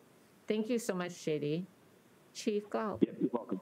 Mayor, just a follow-up, since you brought up the Tax Slayer, I was made aware of that backup plan for the Tax Slayer. I reached out to the Sheriff's Department, and they will provide traffic control and security for that event, so it will not be a Moline Police support event, but their emergency management and sheriff's deputies will handle that. Thank you. Tony. Just some clarification on the emergency resources for snow removal. Your civil emergency indicated that water and sewer staff were to be dedicated to snow fighting efforts, but that that if a water or sewer emergency occurred, we were to contract those out.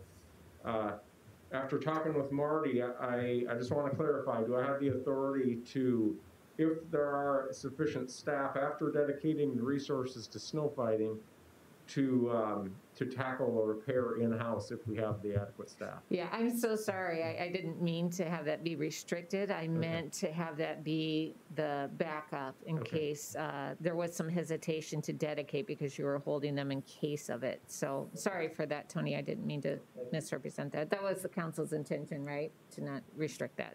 Good. Thank you, Tony. Is there any other staff want to address the council? Is there any further business? Oh, wait, public comment. Do we have any comment from the public this evening?